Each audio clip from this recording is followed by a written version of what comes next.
now, before we open this up, I just have a few announcements. Number one, we are going to have, we're going to go straight through. We are going to take breaks when it's appropriate, but we are going to try to go straight through. We're going to have a little lunch brought in. John, sorry, not for you, but for everyone. Okay, good for you. Okay. And also, we will, some commissioners have prior engagements early on. We are not going to rush through anything, but I just wanted everybody to know that some commissioners do have some prior engagements as early as 12:30. So we're going to do our very best today. And so let us begin by having a Pledge of Allegiance. And John, will you lead us in the Pledge of Allegiance, please?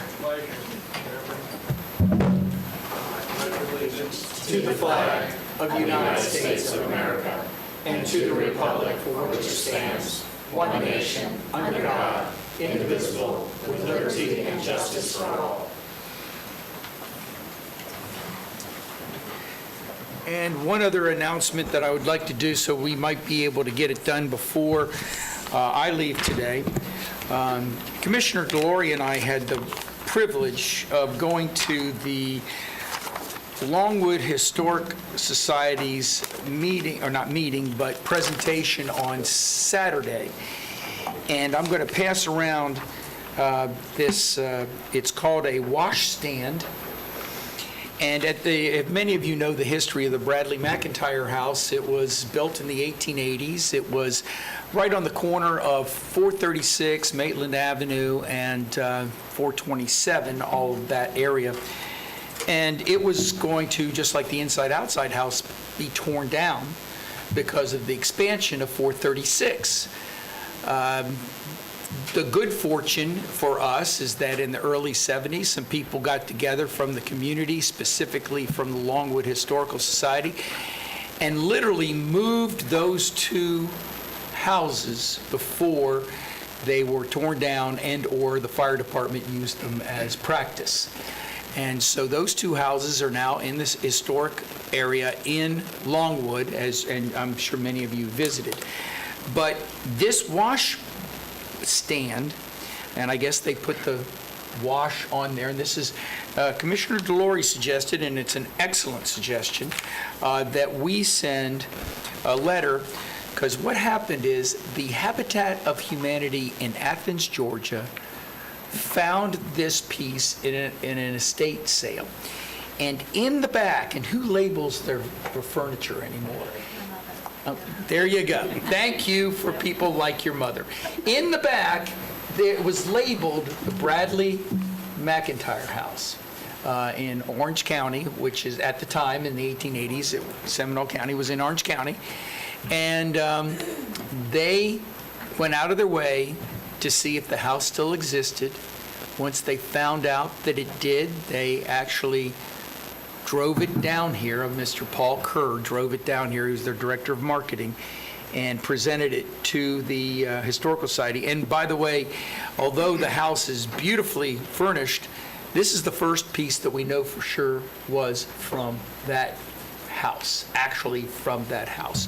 So with that, as I said, it was Commissioner Delory's idea that we send a letter from the commission to the Habitat for Humanity in Athens, Georgia, thanking them for that, and I would appreciate Commissioner Delory makes the motion. Is there a second?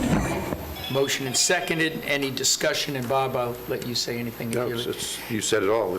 We have a lot to do today. I'm not trying to deflate what you're saying, but we have a lot of work to do. Okay, any discussion on that? Seeing none, all in favor say aye. Aye. Opposed, and we will send a letter to them thanking them for their extraordinary service to us, and I really appreciate it. Also, and with that, we're going to go right into the departments, and I will open it first with the county manager. Nicole, do you have anything to say in opening comments? Only to say good morning and welcome to budget work session number 4. As the chairman indicated, we're going to focus on county departments today. Thank you. Tim, anything you or Laura, anything you two, Laura, you want to say? Okay, so then let's go right into the departments, and first is the emergency management. Come on up, Alan. We would like to say, first of all, that there may be some small change to the agenda. I think we're going to move the administration department up to after emergency management, and leisure services may have to be moved towards the end. Rick's on his way here, but he may not be here in time for his presentation. We'll be flexible, Tim. Thank you. And I also want to point out that in your agenda is a supplemental information package that includes line item detail of all the base budget information. It's the same information that we provided in your work session book. It's broken out into compartmental pieces so that we can discuss personnel separately from base budget, separately from projects.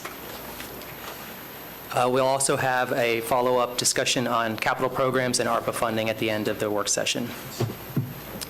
So the Emergency Management Division is led by Chief Administrator Alan Harris. Emergency Management's total proposed budget for FY22 is $9.3 million, including personnel, operating, and one-time project budgets. His programs include Animal Services, E911, Emergency Management, and Telecommunications. 53% of their funding is from the General Fund, 34% is from the 911 Fund, and 13% is from external grant agreements. This chart shows emergency management's total budget of $9.3 million, which is 5.9% increase over the current year. In the personnel accounts, we have some factors that are affecting all of the departments. We have a 3% salary adjustment that was approved mid-year that's not included in the FY21 adopted. We're proposing a 3% adjustment for FY22. We have a 15% increase in health insurance costs that hit all the departments. And we have a small increase in FRS rates that increases those costs a little bit more than just what we would normally expect. We also have some departments where positions are being refunded. Positions that were unfunded in the current budget are potentially being refunded, so those are not showing up as new positions. Those would, though, increase the budgets. Alan's department does not have any requests for new FTEs. And these categories are defined by the state. They're the chart of account categories. These are categories that you'll see in your budget book. We do all our reports this way, but it doesn't always highlight the actual changes to the department budget. Okay, Mr. Chairman, can we ask questions as we proceed, or do you want to wait to the end? Let's wait until the end of each Sure. item, okay? So go ahead, Tim. Yep. Continue. And then within the capital accounts, those are often one-time budgets. So in this case, it's showing up as a reduction. That's because Alan had more fleet replaced in FY21 than 22. That's not a budget reduction. That's just the nature of the fleet replacement program. This sheet shows Alan's total base budgets. This allows for a comparison of his programs, and there's a line item backup for these specific dollar amounts on pages 3 to 5 of your supplemental book, as well as a list of his one-time projects. Now I'm going to turn it over to Alan to talk a little bit more about his programs. Yeah, so Animal Services is a very small adjustment. E911, we Can you talk into a are- microphone, please? It's just not picking you up. Hello? There you better. go. Okay. Nice bow tie, by the way. Thank you. I would have had, and I need to say, and I'll try to be very quick, Carol Coleman, administrator for Animal Services, Dina Walk, administrator for E911, and Tommy Oliveras, administrator for Telecommunications, would have been here, but the ask this year is really not much of a change. So I thought it would be more productive for them to continue their work. If there had been a big ticket item, we certainly would have, I would certainly have invited them here today. The Animal Services, it's a very, very small variance. It's mostly due, again, to personnel services. In E911, and we have one request for a small electronic kiosk, which will just help at the inside of the lobby. You'll see that a little bit later. Emergency management, not much of an adjustment at all. Our request from general fund is very low, and that's due to the grants, which Tim mentioned just a little bit ago. E911 is primarily E911 funds. There is a small adjustment there. We're going to be increasing our operating to help the Seminole County Public School System. And then the biggest adjustment is in telecommunications. This is due to the adjustment in the Motorola contract. So that's pretty much it there's not much change at all. Allen's personnel budget is $4.4 million. That supports 57.5 FTEs. He's not requesting any new positions for FY22. And we have 4 highlights for Allen. Yeah, the first one is the kennel door replacement. This is something that we pushed from year to year. You've probably seen it on the previous budgets. We did this initially back in 17, and we were able to, so if you're in the center of the kennel and you're an individual resident, the kennel doors will look very, very nice. On the outside, not so much, and they're getting to the point where there's wires coming off and the animals can get hurt. So this is something that we cannot push off anymore without having to shut down some of the runs. The telecommunications UPS replacement, this occurs each year. This will replace the UPS here, the CJC, and a couple others that are due to be replaced.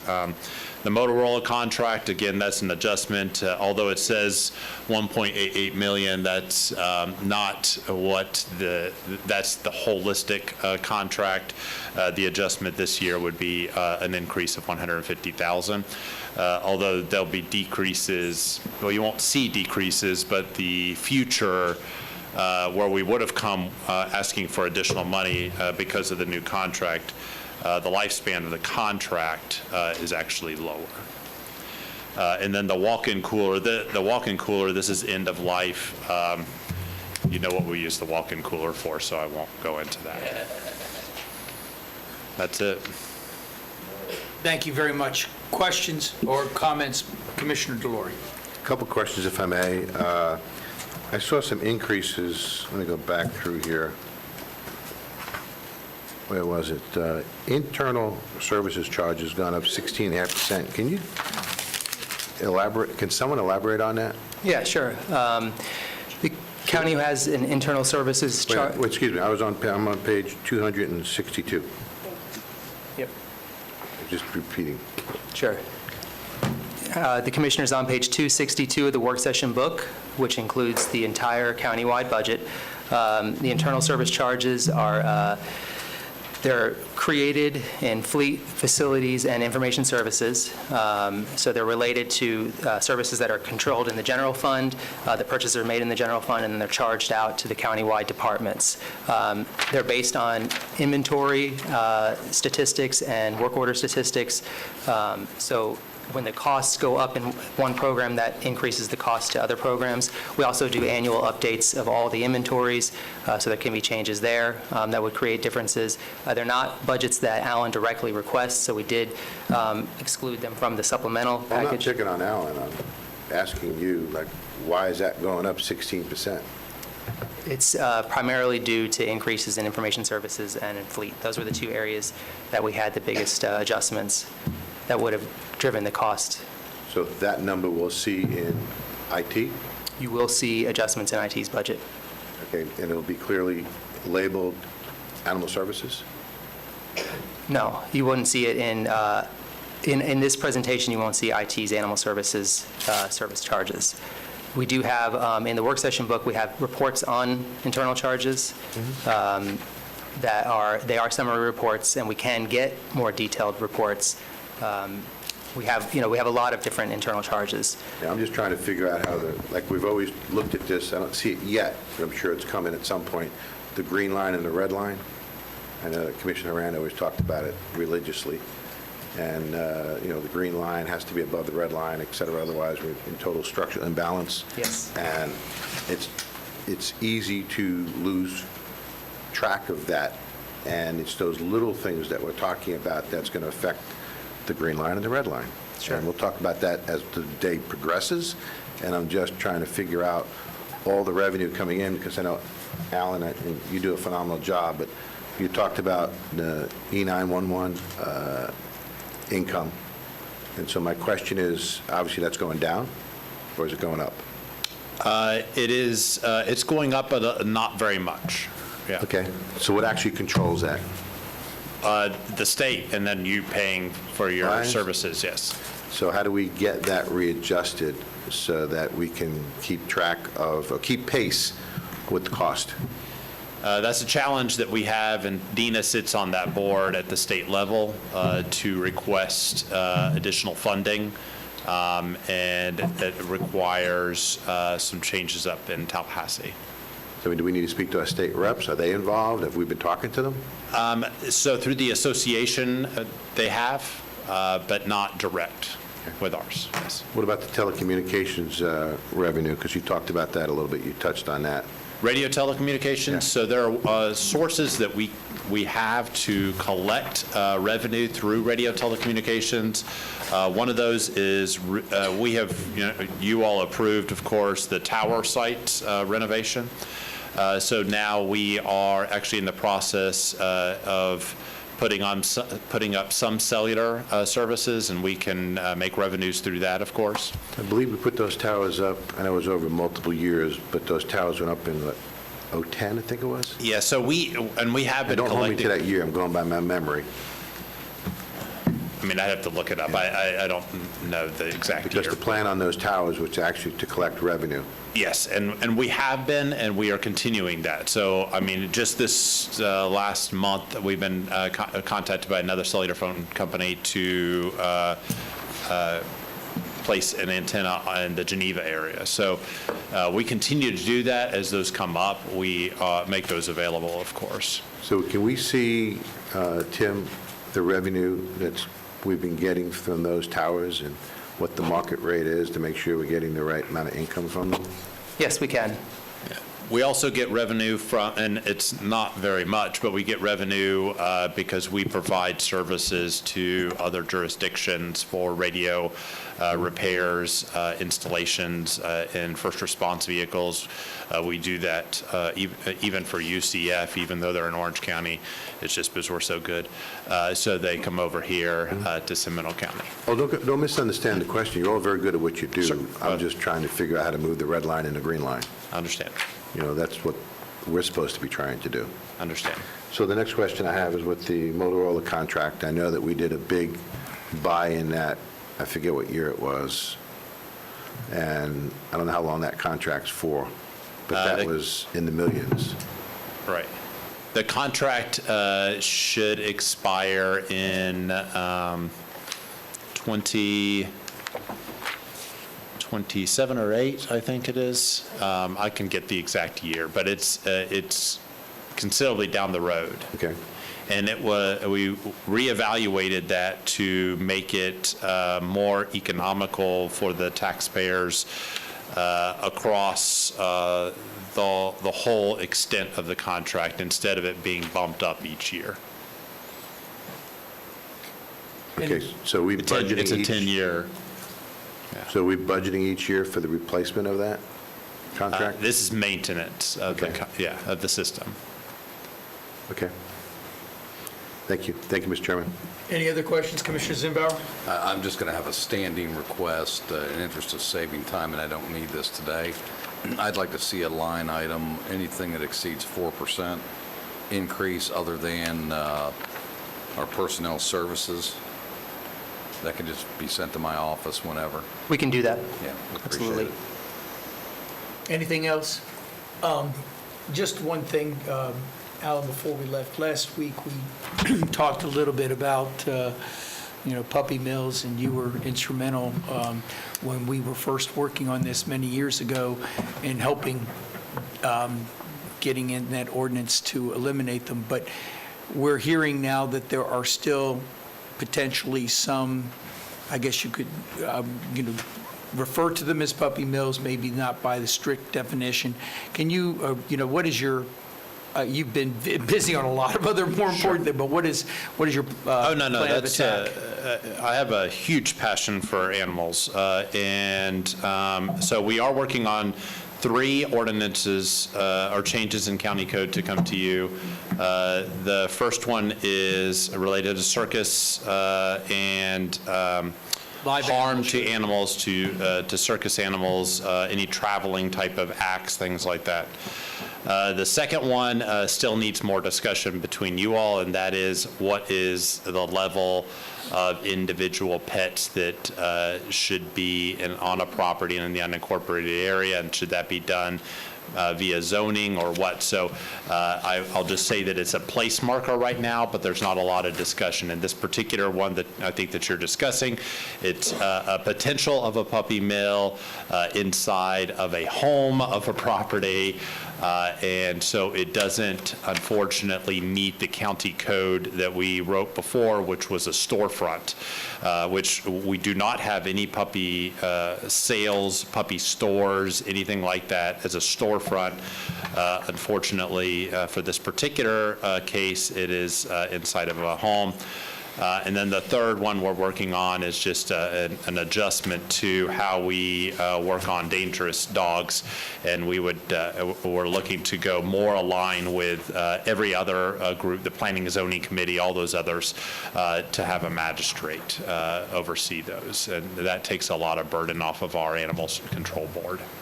So those are the three things. The county attorney's office is working on all three of those.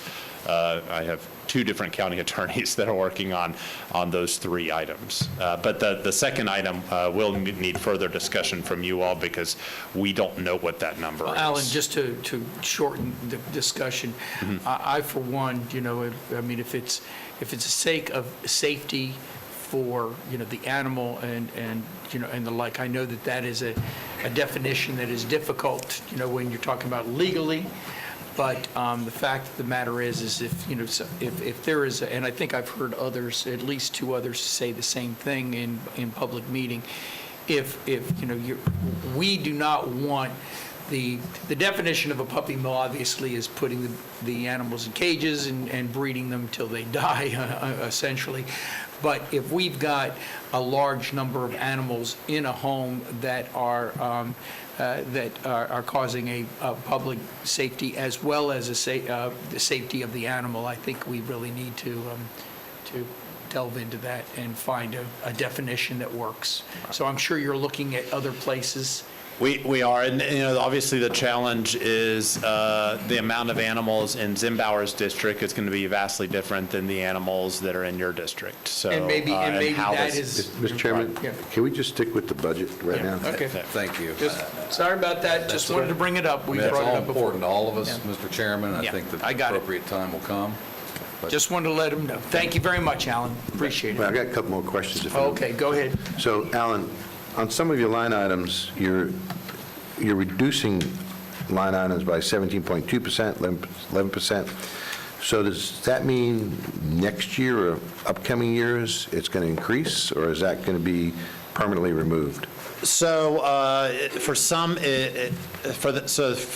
let's just take one. Chameleon annual software maintenance. This is based obviously on a contract with Chameleon. Chameleon is our CAD system. I don't want to go through each and every one of them. No, I'm but, just asking in general. So if their maintenance changes, then, obviously we would have to come back to you and request additional funding. But at this point, we're hoping that the maintenance will maintain relatively the same when it comes to that. And I'm looking through real quick.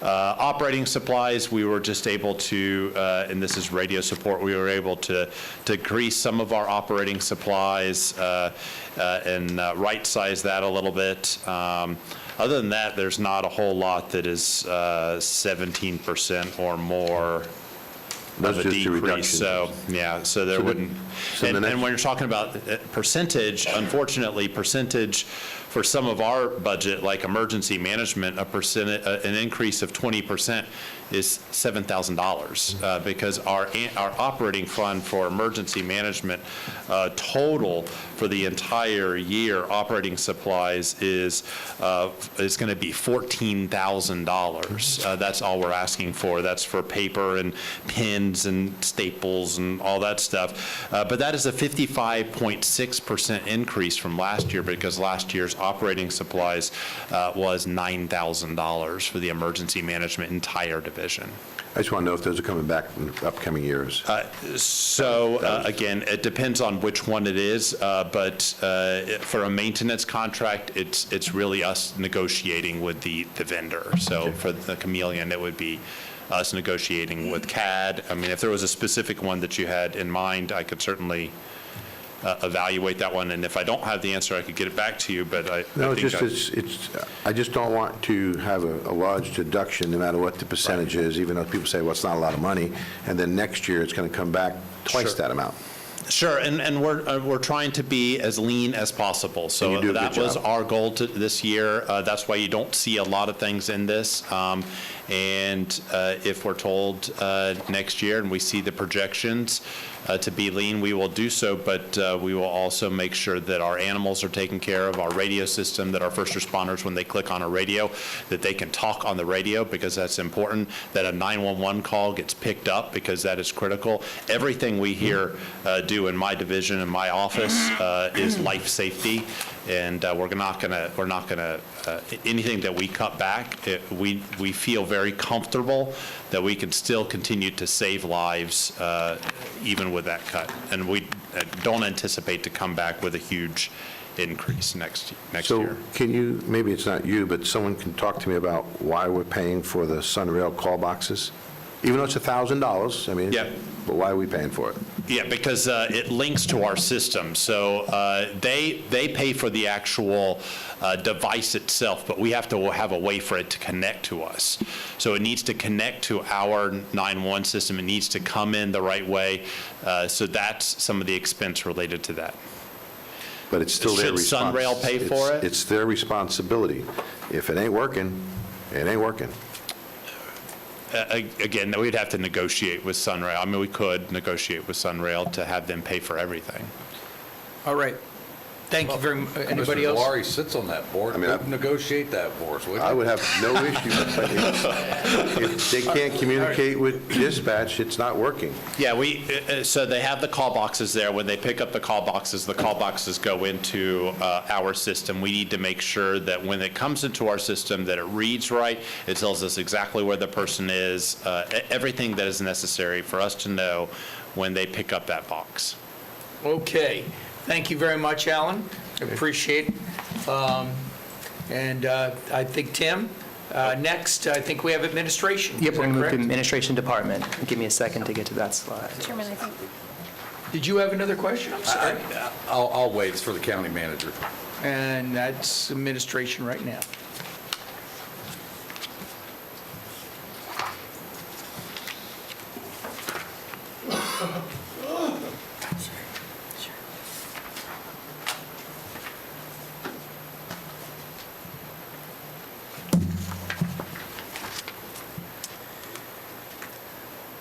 So now we're going to move to the Administration Department, which is led by the County Manager, Nicole Guillet. This is our traditional administration programs, including the County Manager's Office, the Board of County Commissioners, and the County Attorney.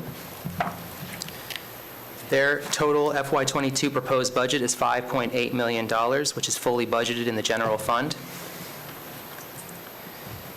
The $5.8 million represents a 19.1% increase over FY21. In the personnel services accounts, we have requests for 2 new FTEs, plus we're refunding 2 positions that were frozen in the current 21 budget, and we have a position transfer from economic development to administration, which you'll see in their budget as well. In the operating account, they do have it's showing a $59,000 reduction. That's because we had a one-time project in FY21 for $100,000. So we actually have a $40,000 increase in their base budget, which we'll go over on the next slide. And the capital request, the $225,000 capital request in FY22 is related to a software project for the county attorney. This slide shows their base budgets. You can see line item detail on pages 65 and 66 of your supplemental document. What page is it in the big book?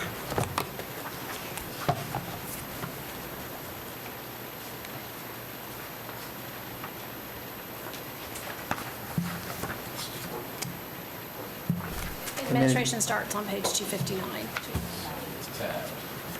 I got that. The administration department starts on 259. It's broken out by program, so it includes some of Alan's programs as well as human resources and economic development. The board's detailed budget is on page 263. So there's no base budget increases to any of the programs outside of the county manager's office. And I don't know if, Nicole, did you want to talk a little bit about the $40,000 increase? No. Why not?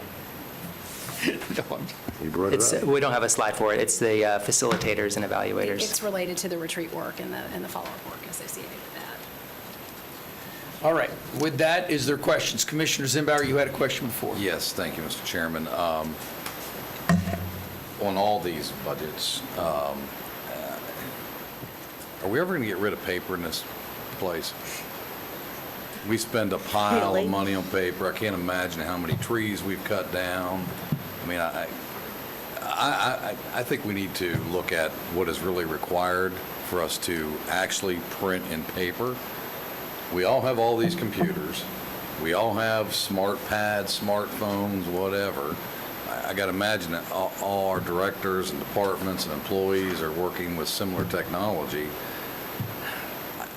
I don't know why we continue all this paper. I'd like us to look and see what kind of cuts we can make if we just eliminate paper.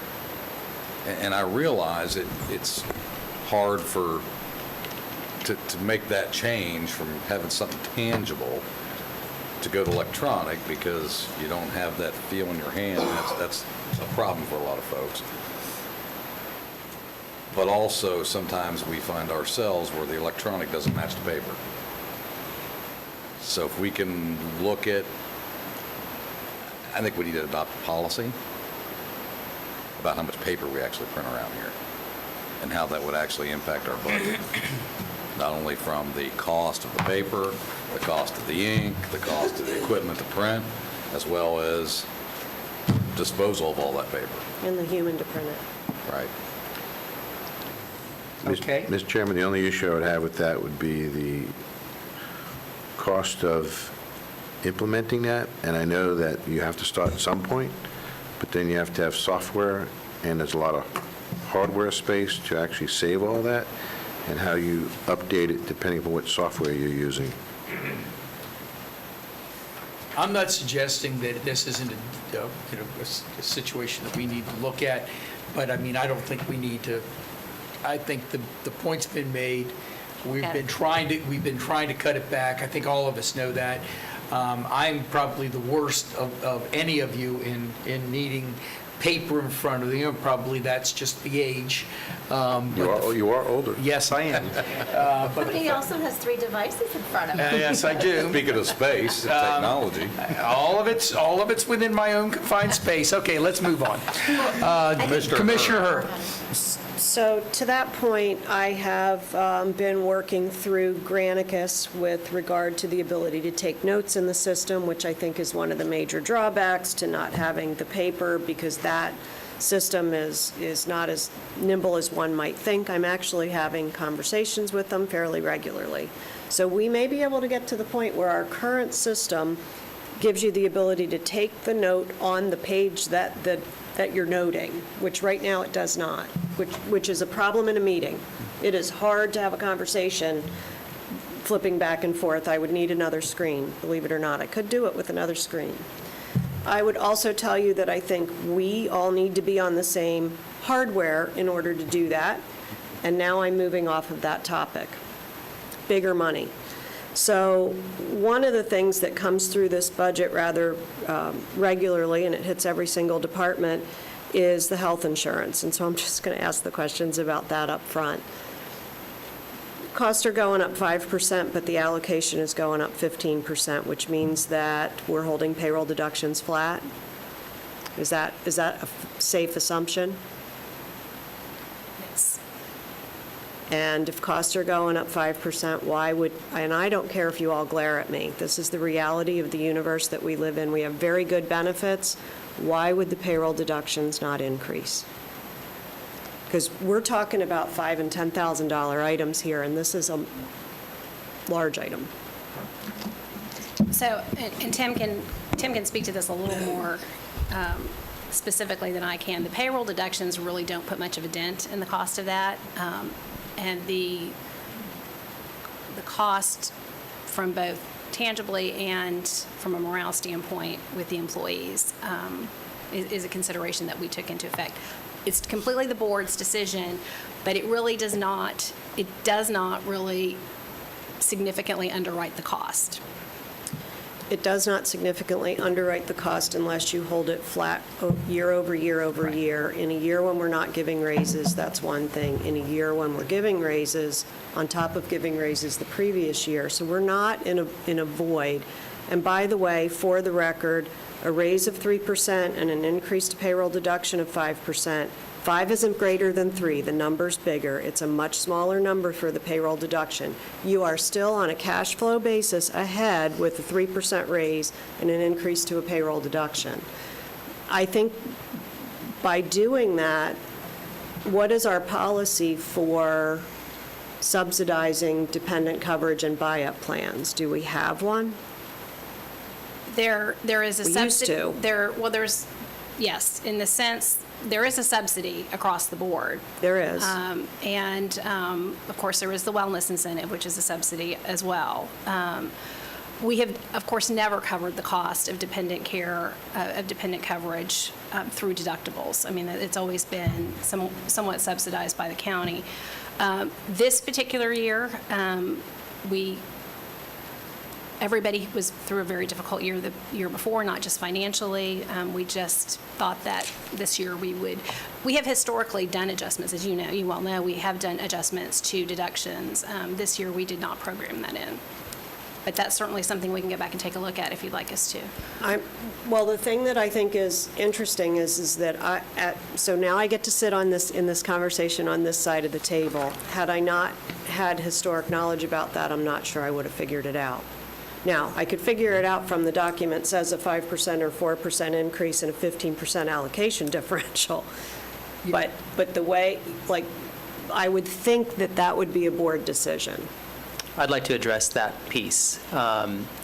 The 5%, that's budget to budget. So the reason we were able to reduce the health insurance revenues into the fund in FY21 is because we lapsed so much during the shutdown. So we didn't, the expenditure budget's only going up 5%, but the revenues needed to fund next year are going up 15%.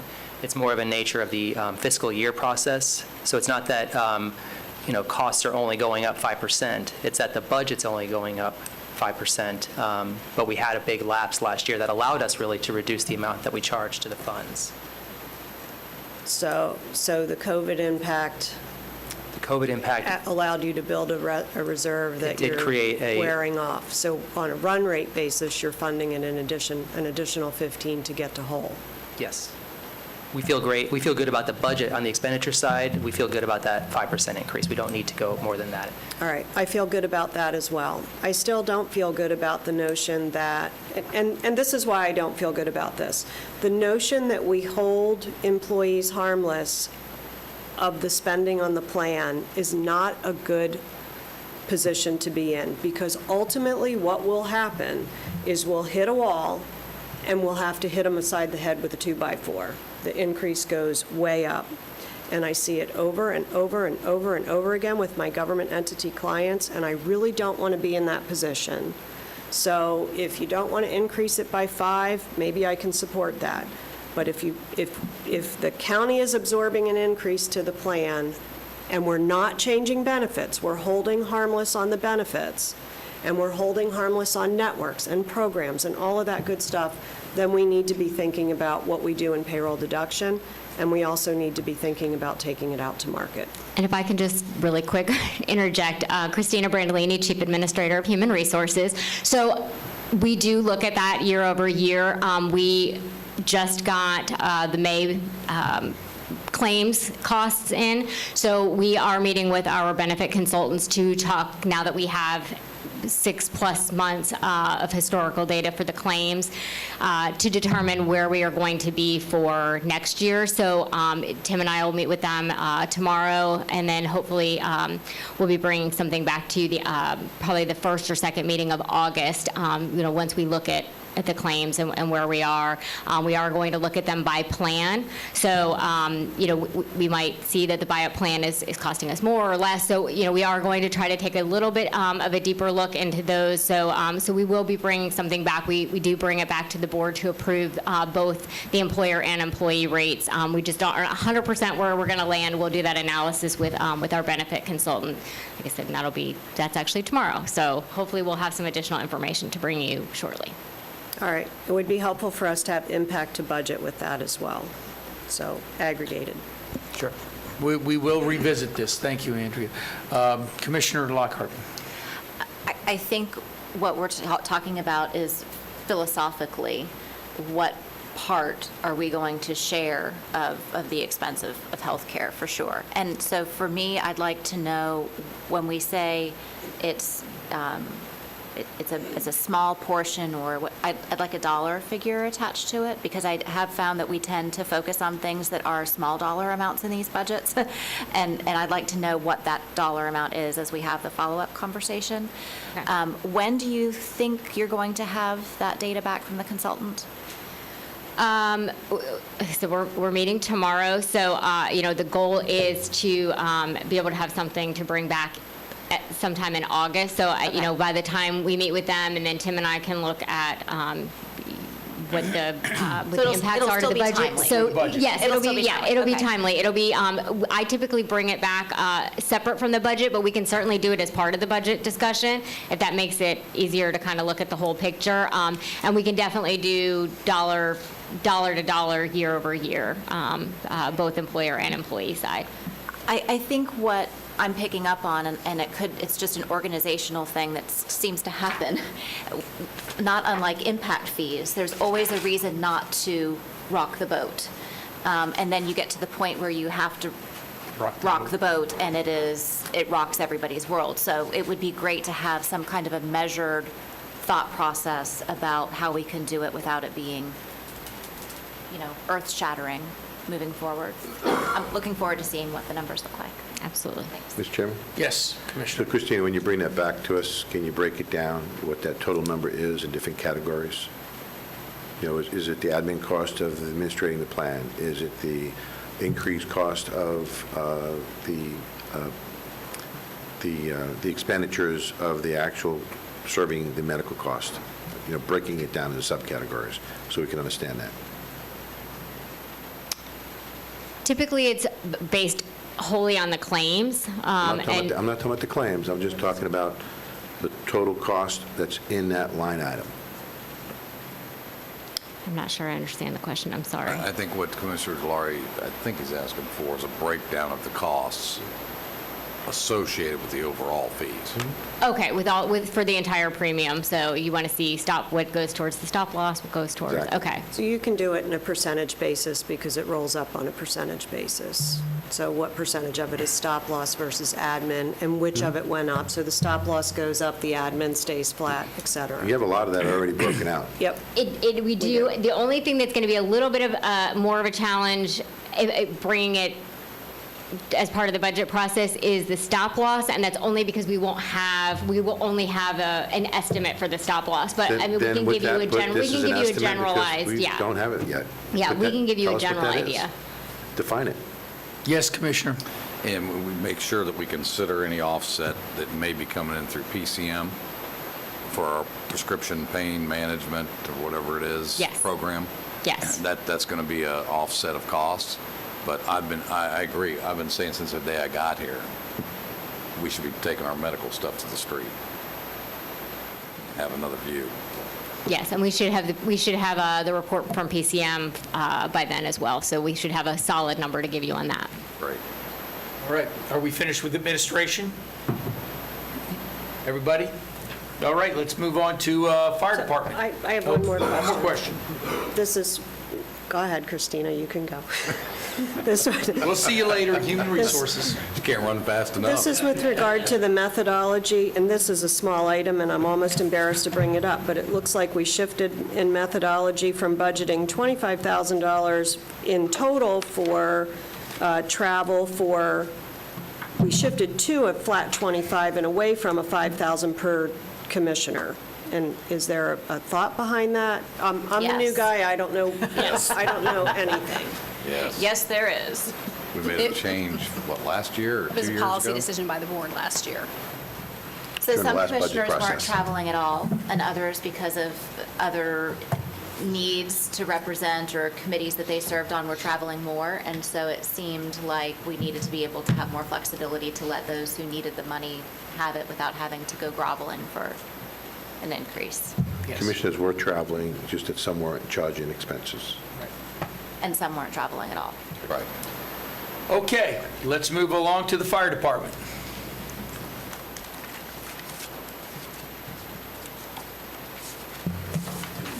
And just like we do with citizens, community service, you're up next. So when you see him getting close, let's get close to the front, okay? Fire department is led by our fire chief, Otto Drozd. Their total proposed budget is $74 million, which includes funding for EMS fire rescue, emergency communications, EMS performance management, and fire prevention. 95% of their funding comes from the fire district funds and 5% from the general fund. The $74 million budget represents a 0.6% increase over FY21. In the personnel accounts, their budget did include a contractually guaranteed raise in FY21, so they don't have the same factor the other departments have. They also have requests for 22 new FTEs, which is almost entirely offset by reduction in overtime budgets. Their drop in capital is due to new fleet and equipment that was purchased in association with Fire Station 39 in FY21, as well as a replacement to their SCBA programs, which happens once every 10 years. This slide shows a base budget comparison for the 4 programs in the fire department. Line item details on pages 6 through 11 of your supplemental document, as well as a list of all their one-time projects. Now I'm going to turn it over to Otto to talk a little bit more about his programs. Good morning, Chairman and Commissioners. Otto Drozd, Fire Chief, Seminole County Fire Department. It's my honor to be presenting the fire department's budget on behalf of the citizens, the county manager, and the almost 500 men and women that serve in our citizens' greatest time of need, whether near or far. As far as our programs, you can see that there's a slight increase. The increases that we have to our programs are mainly due to contractual provisions, contractual increases for medical supplies that have been going up, for new types of medical equipment. The Aeroclave is one that, with the onset of COVID, came in, so you'll see an increase there. Then the other significant impact to the budget is the Castleberry merger, which when we looked at the Castleberry merger, there's a payback provision if their ad valorem revenues do not come up to the expenses, and they had to maintain that for 2 years running. So that equates to about $248,000, where you'll see increases in other funds and the Castleberry accounts being wiped out because they've met that obligation and they're meeting it for the 3rd year. So it's not that they got lucky for 2 years. The ad valorem revenues are supporting the absorption of all the Castleberry accounts. And then the other thing that you'll see in some of the detail is, a good example is the electrical costs going up by $88,000 within the budget. That's just taking it from another place in the budget, renaming it to be more analogous to the other county departments, but that's maintained relatively flat as well. As far as the program, certainly that's where the bulk of the work for the department gets done. As far as EMS fire rescue, that's where you'll have your fire administration, your logistics. The ground troops are the operations, which is the provision of EMS, fire and rescue services. Our special operations, which is hazmat, technical rescue, confined space rescue, dive and water rescue services are there, our planning and analytics, and then our training provisions are there as well as, and that includes our community outreach, information, and public education as well. In community and emergency communications, that's our centralized dispatch services. That is a general fund section of our budget, and that includes emergency medical dispatch, emergency fire dispatch, pre-arrival instructions, computer-aided dispatch, and the processing of after-hour calls for several other county departments. Now, EMS performance management, that's where the educational arm of EMS comes in. As you know, within the medical field, things are constantly changing, and in order to keep up with that change, that's where we have our quality assurance, quality improvement. The medical director's contract is in there, as well as that's where we have compliance with state and federal requirements.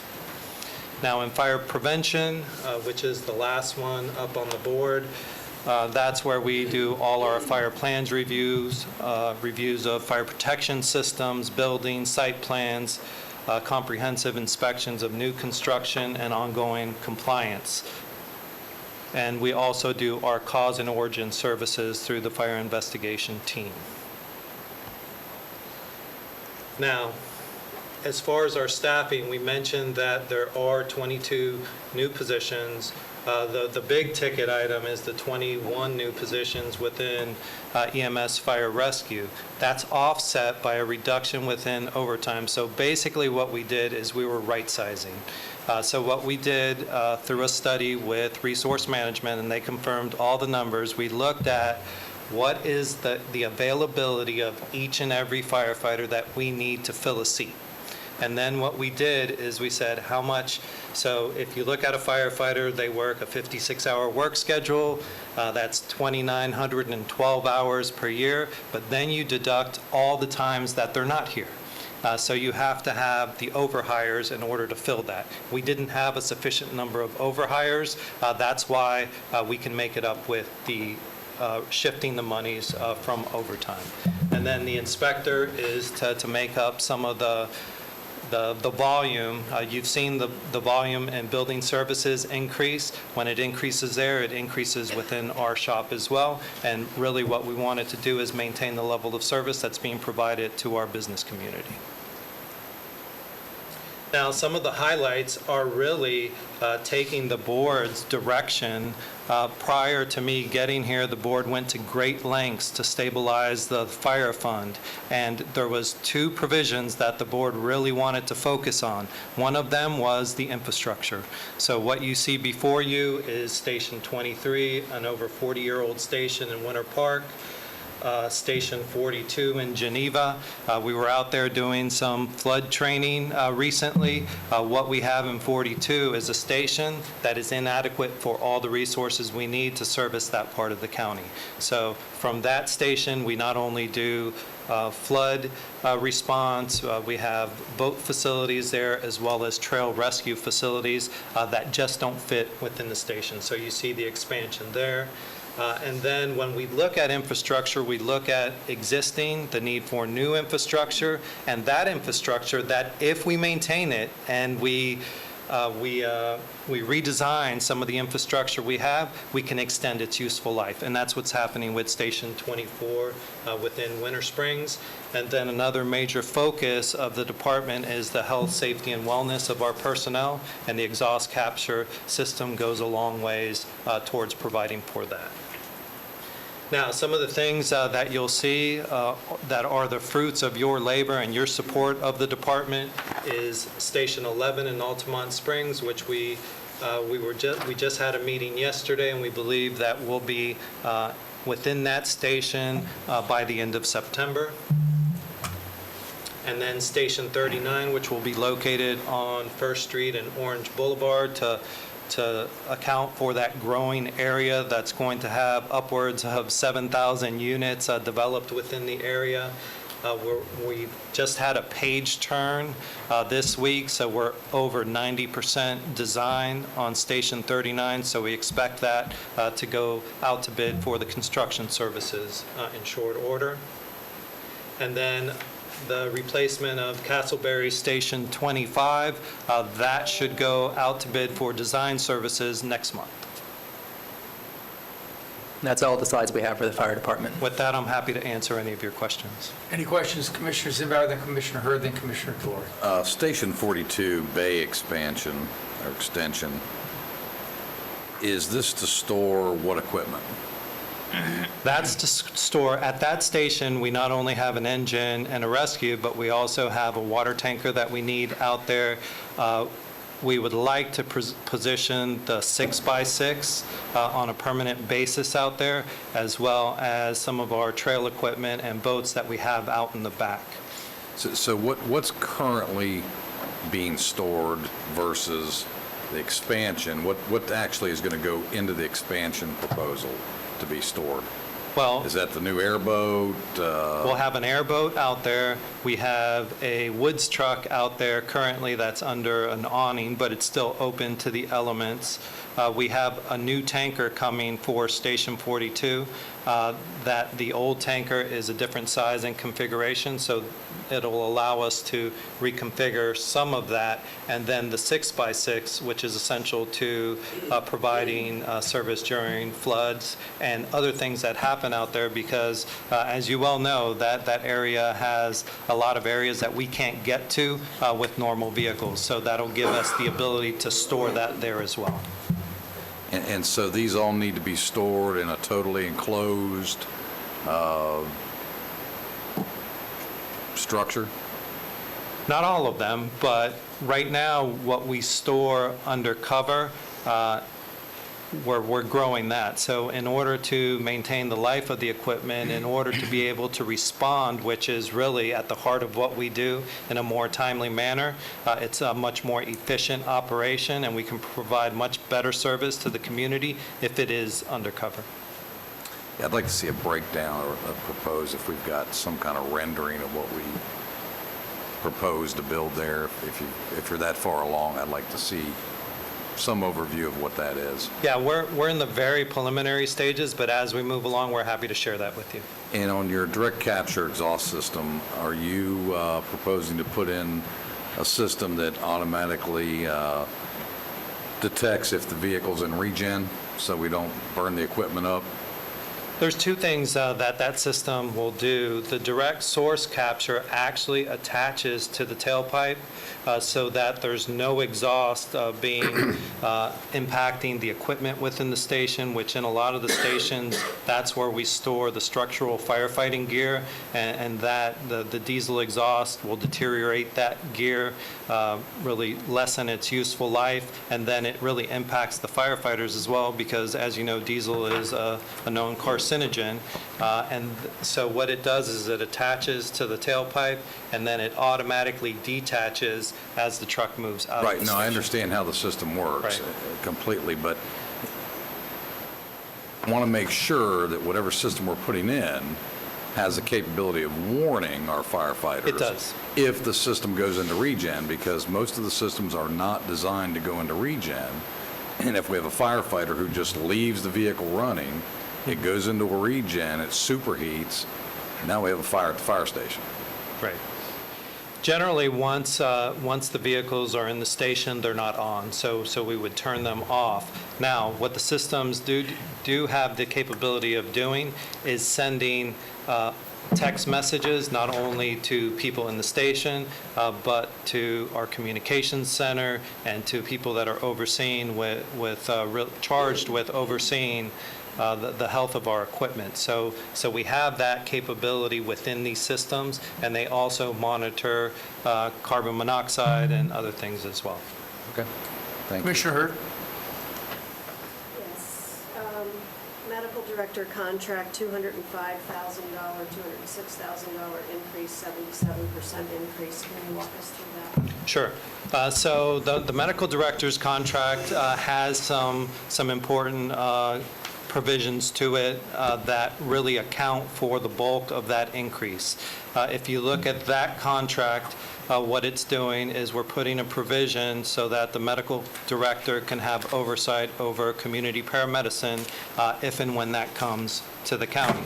The other thing that's in there is a focus on our QA and QI. The board had brought this up before, that a lot of our reports are less than stellar, and we really haven't been as aggressive in our QA and QI, so that would add a position to the medical director's contract. They would take care of that, so that's adding for that provision within the contract. And those two things combined make up the bulk of the dollars there, but my understanding of the way that the contract is going to be structured is that it would be a not to exceed, and then if those services are not provided, then that wouldn't be paid out. And then related to that, medical director insurance. We provide insurance for an external contractor, That is my understanding. so I would ask that purchasing look at that when we should not be on the hook for an external contractor's insurance. They should be securing it themselves, particularly medical. Okay. And then I do have another question. LifeScan increase there is 23%, roughly $65,000.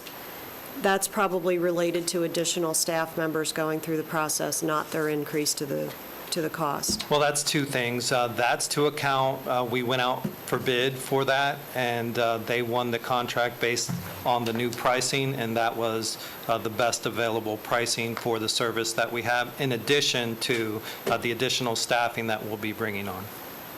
Okay, and then my last question, I promise, is what are Medicaid managed care fees?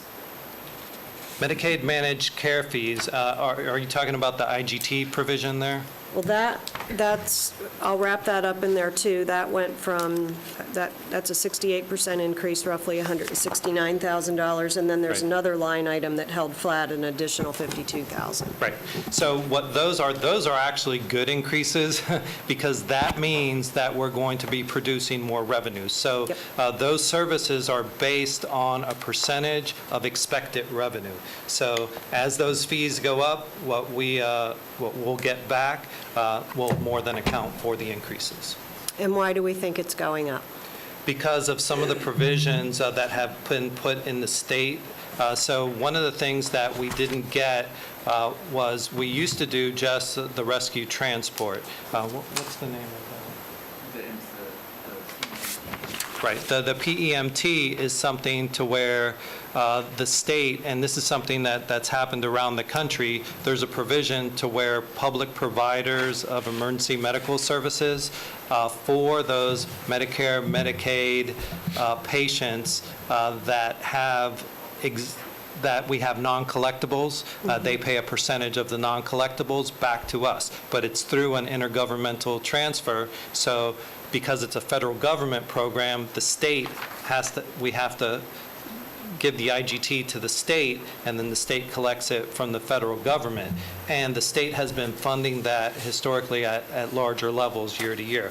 We haven't even maximized that program at the state level yet. Terrific. Thank you. Commissioner DeLore, then Commissioner Zimbauer. Thank you, Mr. Chairman. First, I want to commend you and your entire staff, and I know there's a lot of people behind you that have done a phenomenal job, and one of them sitting right next to you on both sides. I want to thank you all for the great job you guys have been doing. Castleberry, I think that contract, when we consolidated Castleberry, was a great contract for both sides, the city and the county, and I want to thank the county manager and her staff for doing that, as well as the legal department. I know, Brian, you were involved in that a little bit, but I know the county manager negotiated that with the city manager, so it shows that all the hard work up front really paid off a couple years down the road. It just sometimes takes time. And we don't acknowledge sometimes those things, that the fruit of the labor that had to be done up front, would this work? Would it be neutral? And I'm glad that Castleberry saw a way and a path, as well as the staff, the path to make that happen. So I'm glad your report, Chief, that they are where they said they would be, and it's a lot of hard work, not just from the county side, not just from the firefighters, but also from the Castleberry side. So a lot of people had a lot of hard work in that. A couple quick questions, if I may, Chief. One is on your highlight sheet that you had there with the 3 stations and the direct capture. it's not the dollar figures I'm questioning. What I'm questioning is that construction cost? Is that engineering cost? Is that design cost? Is that all in? You just missed it right there. So it's a little bit of all of those. Okay, so it's all in. No. It's a little bit of all of those categories. So when we talk about Station 23 in Winter Park, that's the initial seed money for the relocation of the station. So I just think that should be defined somewhere in there, so someone is not misinterpreting that the phase of that, or construction, whatever it is not, that's not all in cost. Well, and I suspect the reason that we didn't define it specifically is because if we say what the exact purpose is, then they may jack up the prices on us, but, That's true, too. yeah. But unfortunately, when we're looking at numbers, and you're going to come back next year for additional money, I need to know that there's going to be additional money spent in that category. Absolutely. Yeah, So that's the reason I'm I can asking. walk you through these very clearly. I don't need it right now, sir. Okay. I just want to make sure that if there is an additional years for us to be paying on that, I want to make sure that we're aware of that. So there will be. So certainly for Station 23, that's the initial phase, which would be securing the land. For Station 42, the bay extension, we actually, that's probably half of what we requested, or maybe a little bit more than half. But we're hoping to come in under that. And then the redesign is all in, and then the direct source capture is a multi-year expenditure until we get to all 20 stations. Great. And that could be offset by a federal grant that we've submitted for. So the question I have now is for the legal department with Station 23, because we talked about this in Station 11 and also Station 39, that we were supposed to have a reuse station, design-wise, and I thought that's what we're doing, and we keep on going out to bid. And I want to make sure that at some point, that when we shouldn't be redesigning these stations, if they work, which I think they are, that we shouldn't have to keep on going back and putting out the design 100% for redesign or design, period, because other departments do it around the state. We should be able to do that as well. And that's what we're looking at with, you saw 25 that were going out. Chief, I get So I that, believe but- that's in the Yeah, we were contractual supposed to do that with provisions. 29, then we were supposed to do it 11, and then we were supposed to do it 39. Hopefully, we'll get it on 23, Hopefully. so. Okay, No, I got one more question. In our book, it has other non-base as a category. What's that? That's typically equipment or studies. We break all of the budgets down by the type of request, whether it's fleet, a CIP project, a technology project. That also allows for us to manage the projects better so that all technology is managed by information services, all facilities are managed by Public Works. Okay. Other is what's left over, but it's mainly equipment and studies. Yeah, because I was questioning when it says other non-base. And I was just curious what other non-base is, so Yeah, thank just you. One-time items. So that if you take that line item, you go to the left on our page, there's a bunch of hashtags. I'd like to have someone update my book so I can actually know what that dollar figure is instead of a bunch of hashtags, because you can't spend hashtags. Sure. Even though the new generation may think so, we can't. That's cryptocurrency, Commissioner, come on. anything else, Commissioner Glory? The other question I have is when it comes to, I would like at some point in the future, get an update on our training facility, just to try to figure out where we're at with that. So, Yes, sir, I'd be happy to. appreciate it. Thank you, Mr. Chairman. Commissioner Zimbauer?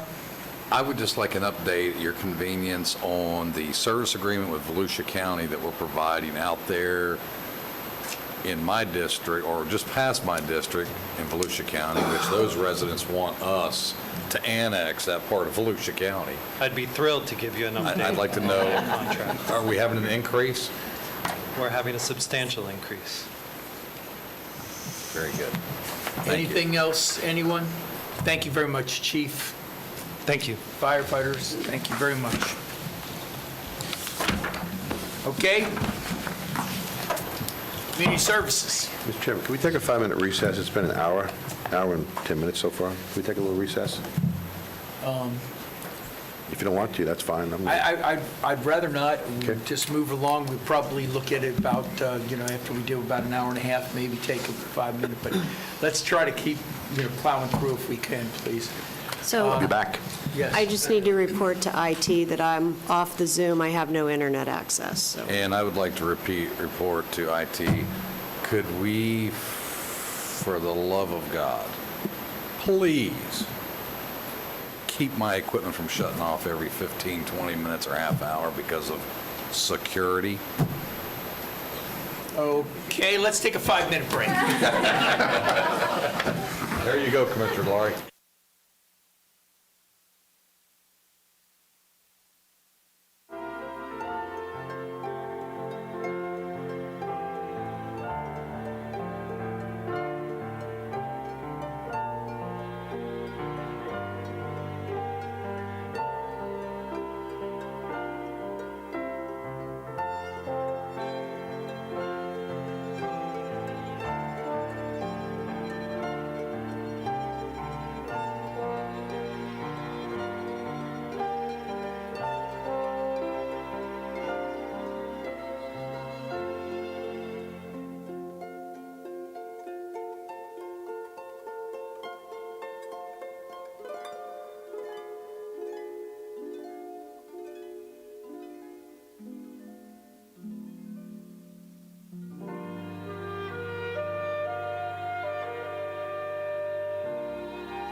Everybody settled in? All right, Clint, I'm just going to ask, we've gone through 3 so far. Is there any public comment at this point? Guess not. Okay, let's move on to community services. Community services, let's, please. Up next is the Community Services Department, which is led by Director Allison Thal. Their department includes county assistance programs as well as mandated funding for the Health Department, Medicaid, indigent care, and the medical examiner. Approximately half of their budget comes from the general fund and half from grants. This is their total budget at the time the work session document was published, showing a $2 million reduction, or 12.5%, but we anticipate that an additional $4 million will be added to grants before we adopt the budget, which will bring their total budget to $18 million. We'll go through those grants in more details at the public hearings. In their personnel accounts, part of their increase is for 4 new grant-funded positions that are being proposed in the FY22 budget. And the $7 million FY22 grants and aids budget here is for general fund dollars that are paid out by the county for Medicaid and community services agencies. This slide shows the base budget comparison for the 3 programs within community services. There's line item detail of these budgets on page 12 and 13 of your supplemental document, as well as a list of any one-time projects. Allison's here to answer any questions and go over her program budgets. So under my program budgets, for our county assistance program, you'll see a $2,800 increase, which is actually tied to both our homeless funding and our veteran service office. We actually need to increase our operating supplies by about $2,000 because we have increased our homeless case managers from 2 case managers to 4 case managers. Allison, if I could just have 1 second. Commissioner Zimbar, we just started. Okay, thank you. Thank you. Go ahead. And I'm going to talk a little bit more about the case management staff in just a moment. We're also asking for a small increase in the amount of about $860 for training and travel for our Veteran Service Office. And as for our Community Services Assistance Program, we are anticipating a flat budget at $842,000. We're actually finalizing our review of those applications this week, and we'll be presenting our recommendation at the July 27th board meeting. This category for the grant assistance programs, as Tim alluded to, represents our state and federal grants, CDBG, SHIP, HOME, ESG, CSBG, and these final grant figures will be added after the first public hearing. However, the good news here is that with respect to our SHIP program, we have been notified that Seminole County will be awarded roughly $3.1 million of SHIP funds, which is fabulous news, seeing as we got no funding this current fiscal year. Now, under our mandated services, we do have an increase of $61,500 due primarily to the medical examiner's office. Our ME expenses are increasing roughly a total of $125,500, of which $40,000 is strictly for overall operating, while the balance, the $85,000, is Seminole County's portion for hiring an additional forensic pathologist. We also have a little bump in indigent cremations for $10,000. But the good news is our Medicaid reimbursement contribution was able to help offset these increases as our contribution was reduced by $74,000. Next is my staffing.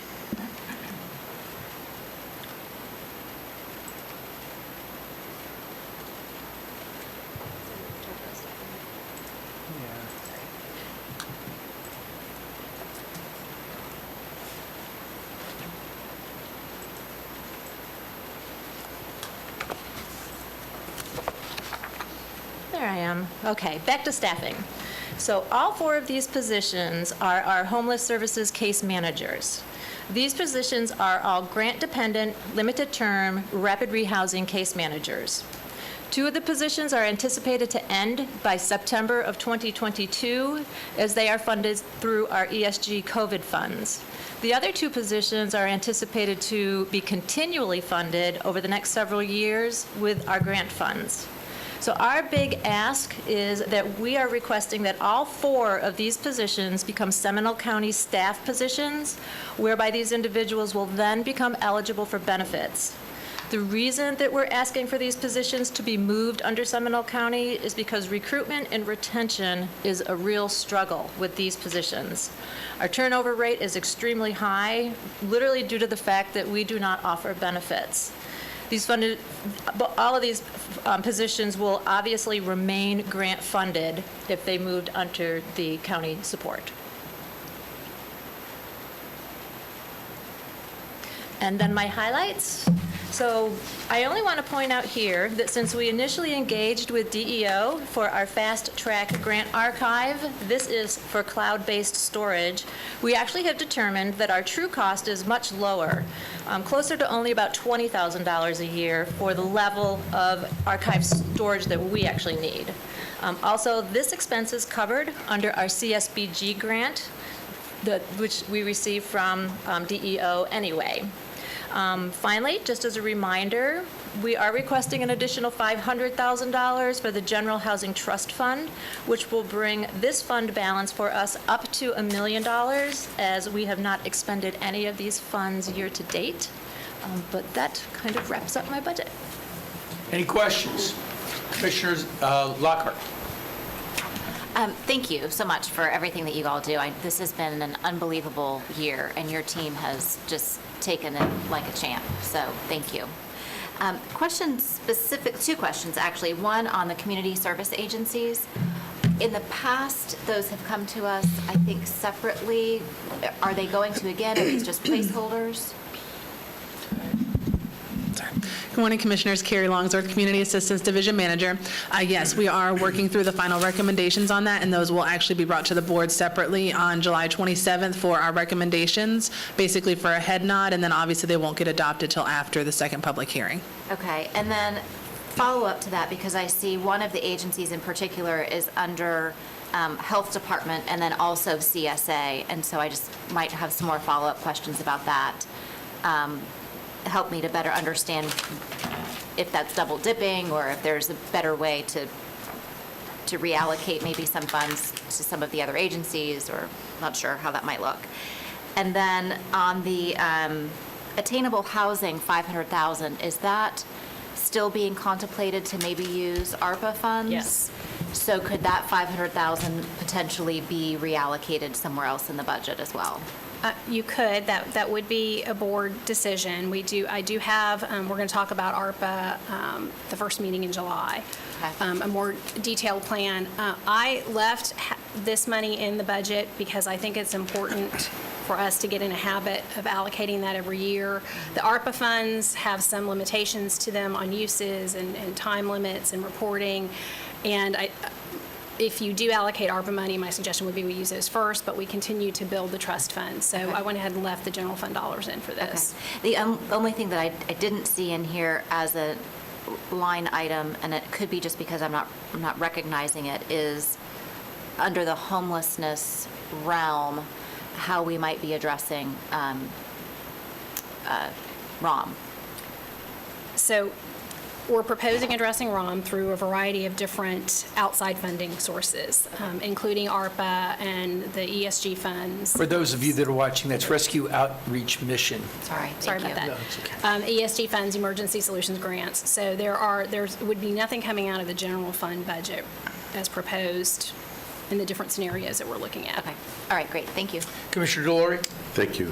Allison, your staff's done a phenomenal job this past year, so please thank them all. We will. Thank you. The first slide you had up there with the community services, I'm assuming that's a stock photo? Yes, it is. Because there's some people there, most of them I don't recognize. I don't either. Okay. I didn't know if maybe you were being taken out because you weren't in the group. But the question that I have is, I have two questions. One is, and it's not a lot of money, but still, veteran services is going down by a very small percentages. I just want to make sure we're not reducing any services to our veterans. We are not. In fact, we're doing just the opposite because we're expanding our outreach to the VFWs and American Legions. So. Okay, thank you for that. And then it's more for Lori and Tim. There's a bunch of internal services charges, and it's about $116,000, $118,000. At some point, I'd like to have better understanding of that, because gets to be significant, all these internal charges, each department, I'm trying to understand what those numbers, where the money's going and coming from. Absolutely. I think internal charges are best discussed as a whole. I think you bring up a good point. It's a very complicated budget. It's a very important I'm not budget. disagreeing with that, but every department, the number keeps on growing, or it keeps on, it's there. Sure. And I think that we need to better understand what that number is, because it's a significant number. Agreed. Thank you, Mr. Chairman. Further questions? Thank you very much, Allison. Appreciate it. Development Services. And while you're coming up, thank you very much for heeding my suggestion and being right there, Rebecca. Development Services is led by Director Rebecca Hammock. Their overall budget is $18 million, which includes funding for the business office, planning and development, building services, and mass transit. On the left-hand side of the screen, you see approximately 50% of their funding comes from the mass transit fund, but within that, we broke it out. 39% of that 50 is from a transfer from the general fund. The other 11% comes primarily from gas taxes. Then we have 17% of their funding from the general fund to support planning and development, and 33% for building activities. Their total FY22 proposed budget of $18.1 million is a $2.1 million increase over FY21. In their personnel accounts, we have requests for 4 new FTEs and 1 position that was unfunded in the current budget and is being refunded. They also have a reorg of a position from economic development. The $670,000 increase in grants and aids is for our transfer to links. This slide shows a base budget comparison for the 4 programs within Development Services. There's line item detail of their budgets on page 14 and 15 of the supplemental document, as well as a list of their one-time projects. And Rebecca's here to go over their programs in a little more detail. Thank you, Tim. Good morning, Chairman and Commissioners. Rebecca Hammock, Development Services Director. So Development Services Department is made up of the business office, which includes the director, administrative assistant, as well as the impact fee program, and also our senior financial analyst. And we are proposing a new position within the development services that would likely fall under the business office, because we would be split funding it between planning and building. So it would be partly funded through the enterprise fund. Development Services also includes planning and development, which is funded by the general fund, and it also includes the building division, which is funded through an enterprise fund through the Building 104 fund, and then we also have mass transit, which is the LINKS program. The business office also includes funding for the East Central Florida Regional Planning Council.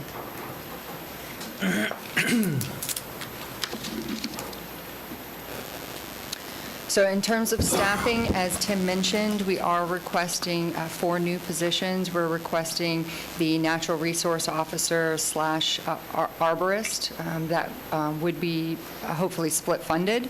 And then we are requesting 3 new positions within the building division. We're requesting a plans examiner, a staff assistant, which was an existing position prior to the recession, and we're also requesting a permit technician. And the request is due to workload requirements. Permit activity has increased 25% in the past year, and inspections have increased 27%.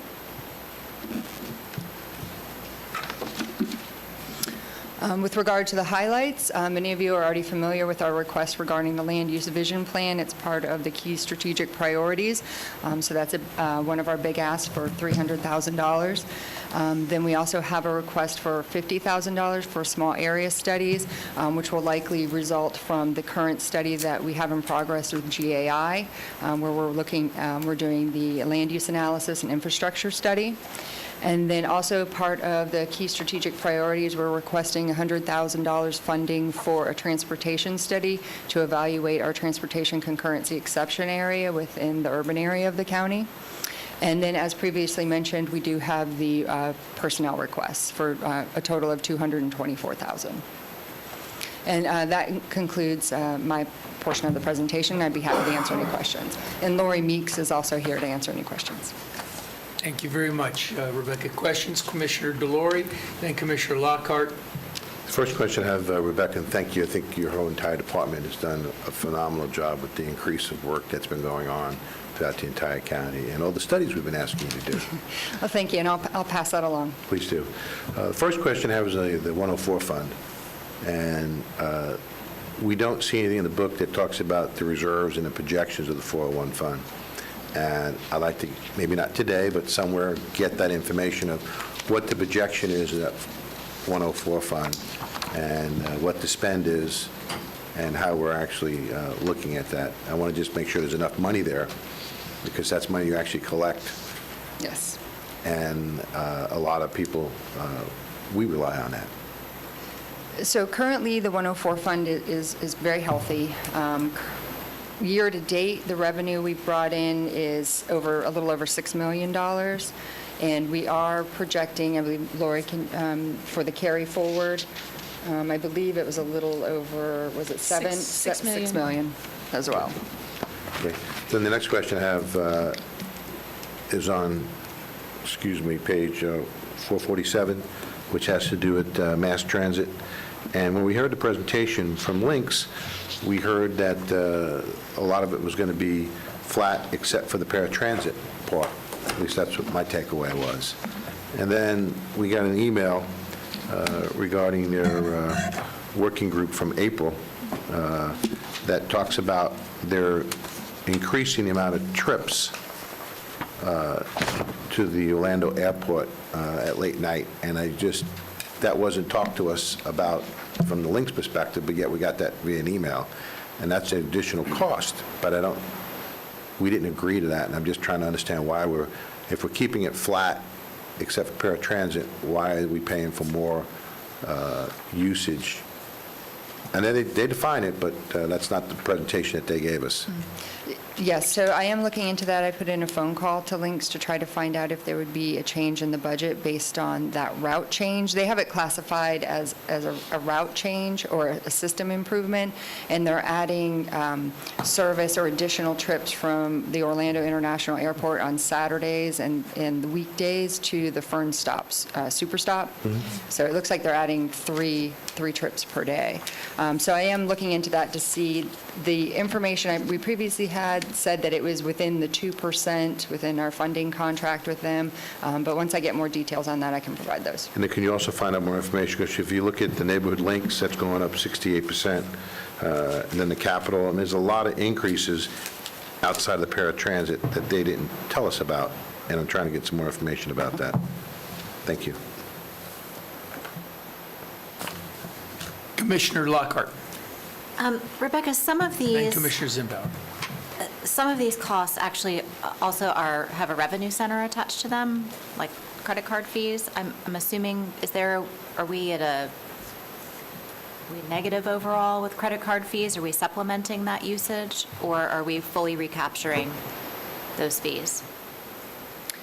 So we do have the convenience charge that when someone uses a credit card, and recently the clerk's office did increase the credit card limit, so more people are able to use the credit card instead of paying with checks. So we had to increase the amount because we have to pay the upfront or budget it that way. But that's a good question. I'm not sure, Lori, do you know whether it balances out ultimately, or if it's... I think what the clerk's office does is they take it by fund and add all of what the charges are versus the expenses. With our building fund right now, we're probably paying just a little bit more than what we're actually collecting because of the increased usage of cards. Okay. And my recollection is it's because we were required to do a flat fee and not a percentage. Is that correct? We were doing a flat fee, and now it's a flat fee for the first, I think, 1,500, I believe, and then it's a percentage, anything over that. Okay. At some point, as people continue to use credit cards more, and I know in planning we were starting to accept credit cards now as well. I would just love to keep tabs on that and see. It's a great service to offer. I think we should be offering it, but I just want to make sure that I understand what the subsidizing of it is. Okay, we can look into that and find out. And then on the various enhancements for the Naviline and different software systems, are any of these going to allow owner-builders to be able to submit for plans online or for permitting online? So currently, you would be able to, if you would like to, you can submit online through ePlan, but we don't require owner builders to submit on through ePlan, just due to convenience, because a lot of times they're only submitting one time, and they don't want to have to learn the system and go through that process, because there is a little bit of a learning curve. But you can choose to submit through ePlan if you would like. It's just, we also accept the paper. And then we put it into ePlan for the... So this is just a timely topic because I had a meeting with some folks yesterday and they recounted a story of trying to, get a shed permit, and that they felt that coming from their part of town to have to drive down here seemed unnecessary. Could they not just fill out the paperwork and submit it online? And so they could do that, you're saying, with the current system? Yes, with ePlan, they could choose to do that. Okay. Is that obvious? If you're... I can speak to that because I just pulled a permit. It's right there on the front page. When you go to permitting and building, I would agree it's a little bit laborious for a one-time person. In my personal opinion, it's easier to get in your car and drive down here. So that goes to my question about the enhancements of the software. Is there anything that we can do with with the system that we have now to help make it easier for folks to do things remotely? So we have been looking at, and we've had it in the budget that's been kind of carried forward through the years, to do like an online application submittal where you can actually fill it out online, like a fillable application. So that is something that we're looking at doing. However, right now, we do have an RFP out for a technology consultant to look at our entire system, as well as look at planning, and then also like Naviline's used by other departments as well. So we're hoping to do a comprehensive look at all of our systems and get a recommendation from the technology consultant so that we can figure out what programs would be best. Maybe there is a better electronic review system than what we currently have, and then maybe, integrate all the systems into one, because we're using a whole bunch of different software. Some of them integrate, and some of them only do like one-way interface, and so we're hoping to get something that's a little bit more user-friendly. Fantastic. So we're doing the minimum enhancements that are needed to keep things going. Correct. And looking at an overall unified approach. Exactly. Got yes. it. All right. Fantastic. Commissioner Zimbow. Just to follow up on that, I would concur there's got to be an easier way for a homeowner, because the system we truly have is driven for the trade, for those who do it. They know the lingo, they know the ins and outs, they know what. When you're doing something, they don't realize there's other permits that have to be pulled in addition to a certain permit.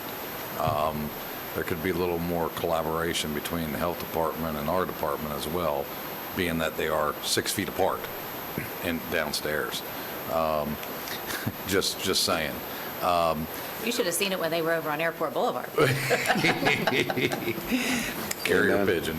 But I want to remind my fellow commissioners, it wasn't mentioned in the links presentation, if you all did not pick up on it, that when Commissioner Laurie was just asking those questions about flat, and of course we're getting back to the prop share arrangement, it wasn't stated, but if you look at the documentation, we're going to have a significant hit because ARPA funds were used to offset our portion. That wasn't said in the hearing, and it wasn't delineated in the hearing, but if you look at it, that's something we're going to have to consider in the future. And just to point that out, it was like what Commissioner Herr said. You don't want to. They were trying to get us back up to a position so that we aren't hit over the head with a 2x4 No, understood. in the future. Okay. But I think it's clear, there's an obligation, if we're going to offset it with ARPA or some other funds, that should be made clear during the public hearing. And one of the other reasons why, with the Finance Committee, we now have Tim on that with links, so that he's watching that all the time. So, okay. Anything else for Development Services? Seeing none, let's move on to the next one, Information Services. Thank you. And following Information Services, all of them are in the back. As they come up, we're going to go to, I think you wanted Leisure Services at the end? Yes. Okay, so we're going to have Public Works next, okay, after this, just so they know. Information Services. The Information Services Department is led by Director James Garoutsos. Their entire budget, which is $11.5 million to fund 7 programs, is budgeted in the general fund. But as Commissioner DeLauris pointed out, that's not really a fair representation of where the funding ultimately comes from. We do track inventory and services provided by Information Services for the countywide departments, and when it's all said and done, the general fund ends up paying for about 60% of their services. Enterprise funds pay for about 15%, the fire fund 15%, and the remaining funds pay the additional 10%. Their FY22 proposed budget of $11.5 million represents a 9.3% increase over the current budget. They have no new requests for FTEs. They do have a reorg within their department, but no new positions being requested. The operating increase here is mostly due to one-time projects that have operating budget components. This slide shows a base budget comparison for the 7 programs within Information Services. There's line item detail of the budgets on page 16 through 19 of the supplemental book, as well as a list of one-time projects. James is here to briefly discuss his programs. Thank you, Tim. For the record, James Gertzos, Chief Information Officer. Mr. Chairman, members of the Commission. Oh, got to get my mic closer. Okay. There you go. There we go. Oh, thanks for the slide. I want to thank the Budget Office for helping us compile this. I want to thank Jennifer Stevens and Laura Rima for helping me compile the budget. So some of the areas where we've had changes or major additions or subtractions. First off, we've increased our network and communication services. That's been driven by self-service. We've adopted having more smartphones and more cell phones to give to staff. That means more devices, more monthly charges for that. We've also have a backup line now to Brevard County. We only had one line between us and the circuit. We've added a second circuit. With regards to enterprise software development, during the pandemic, the website was taxed, a lot of use, and so we increased the bandwidth and capacity. That's what $54,000, we basically doubled the budget for the servers that we host. And as far as enterprise administration, this board has been very supportive of our security efforts, cybersecurity efforts. So one of the things we are doing is multi-factor authentication, which some of us may not be very happy with when we do that, because it's another step, meaning, for instance, if you want to VPN in, if you want to use remotely access to the network, there'll be something on your phone that will prompt you to acknowledge that you are the one who's logging in. So that's the technology that we'll be implementing because that is an area that is of great concern to us. So those are the highlights as far as the additions. We have reduced some costs with regards to desktop support. We have that's an outsourced function, and those are the major highlights from that from the program perspective. Mr. Chairman. Commissioner, go ahead. The two-step authentication or multi-step authentication process is fantastic. I think that's something that was long past due. My question will be more in that same realm. What kind of cost is it going to take for my computers in my office and my Apple iPad to stay up more than 20 minutes without me having to reboot it if I don't touch it or move the mouse? Well, it is the policy. Everyone has established that. That is security policy. There may be some technology, proximal technology that we could look at that says, well, again, if you have your device near it, I'm not a big fan of those, because then if you leave your phone and it leaves it open and someone comes into your office, that's problematic. But we can certainly talk about that, Commissioner. So I wonder, and I understand the security, reasons behind that. So I wondered how much productivity is being lost in this county every time an employee has to go reboot their computer to sign in or re-sign in to resume where they left off. I mean, there comes a point where security intersects productivity from a cost perspective. I mean, I would think if we are truly doing our cyber security, and I realize there's hackers all over this world constantly trying to get in, and I mean, they get into the FBI and Secret Service and everything else. But at the end of the day, I'd like to know what that loss of productivity is in this county from every time an employee has to go re-sign in and start over again. Is that something somebody could possibly bring to us and quantify? I mean, we can quantify how much time it takes to sign back in. Times how many people, times how many times a day. Versus the impact or attack, and where that attack comes from. Is it a primary layer, secondary layer, third layer, et cetera, and what those exposures truly are?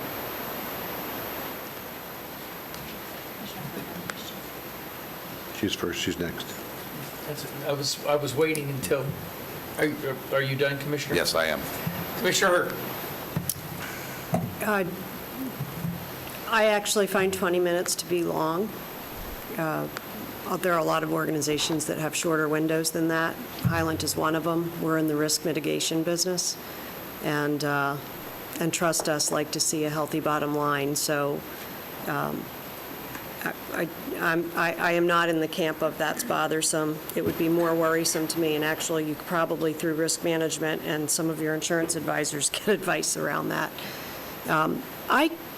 I lost somewhere in our conversation between one presentation and the next something, and I actually thought we were talking about adding or considering adding cybersecurity expertise to staff or dashboard expertise to staff, so I was surprised that this came back with no change in staff for you.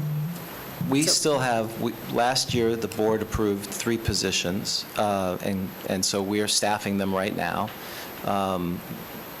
At this point, I think we need to fill them out and do the projects that we have in place. We also are using an outside company to augment that, because again, if there's a major breach, we could have 15 people, it probably would not be sufficient. It's Understood.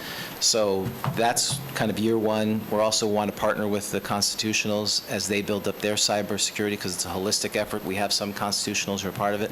With regard to dashboarding, we are kicking off a dashboard project, which is primarily going to be hosted externally, and they're going to be consulting with that. If, I know you've mentioned Power BI and other technologies, if this is a competency, we did submit that a couple of years ago. For that, the challenge is, of course, funding is limited. If that's a competency we want to do, obviously we'd present that back to the county manager and we could discuss that. And I think some of the additional staffing that you may be thinking about that we discussed are related to the retreat and KSIs, and we're going to bring that to you with some budget adjustments August 10th. We're finishing up our one-on-ones with you, finalizing that report. So I was going to share with you at the end, we're kind of, that's another step that we have in the budgeting process. So we will bring that to you. We only have one commissioner left to finish up on all of the one-on-ones, so that we can finalize that report and make some recommendations for the next few years as to how we think those might impact budget. And there are some staffing components associated with that. Thank you. Jim? Commissioner Delory. Thank you. And I understand that cybersecurity is important.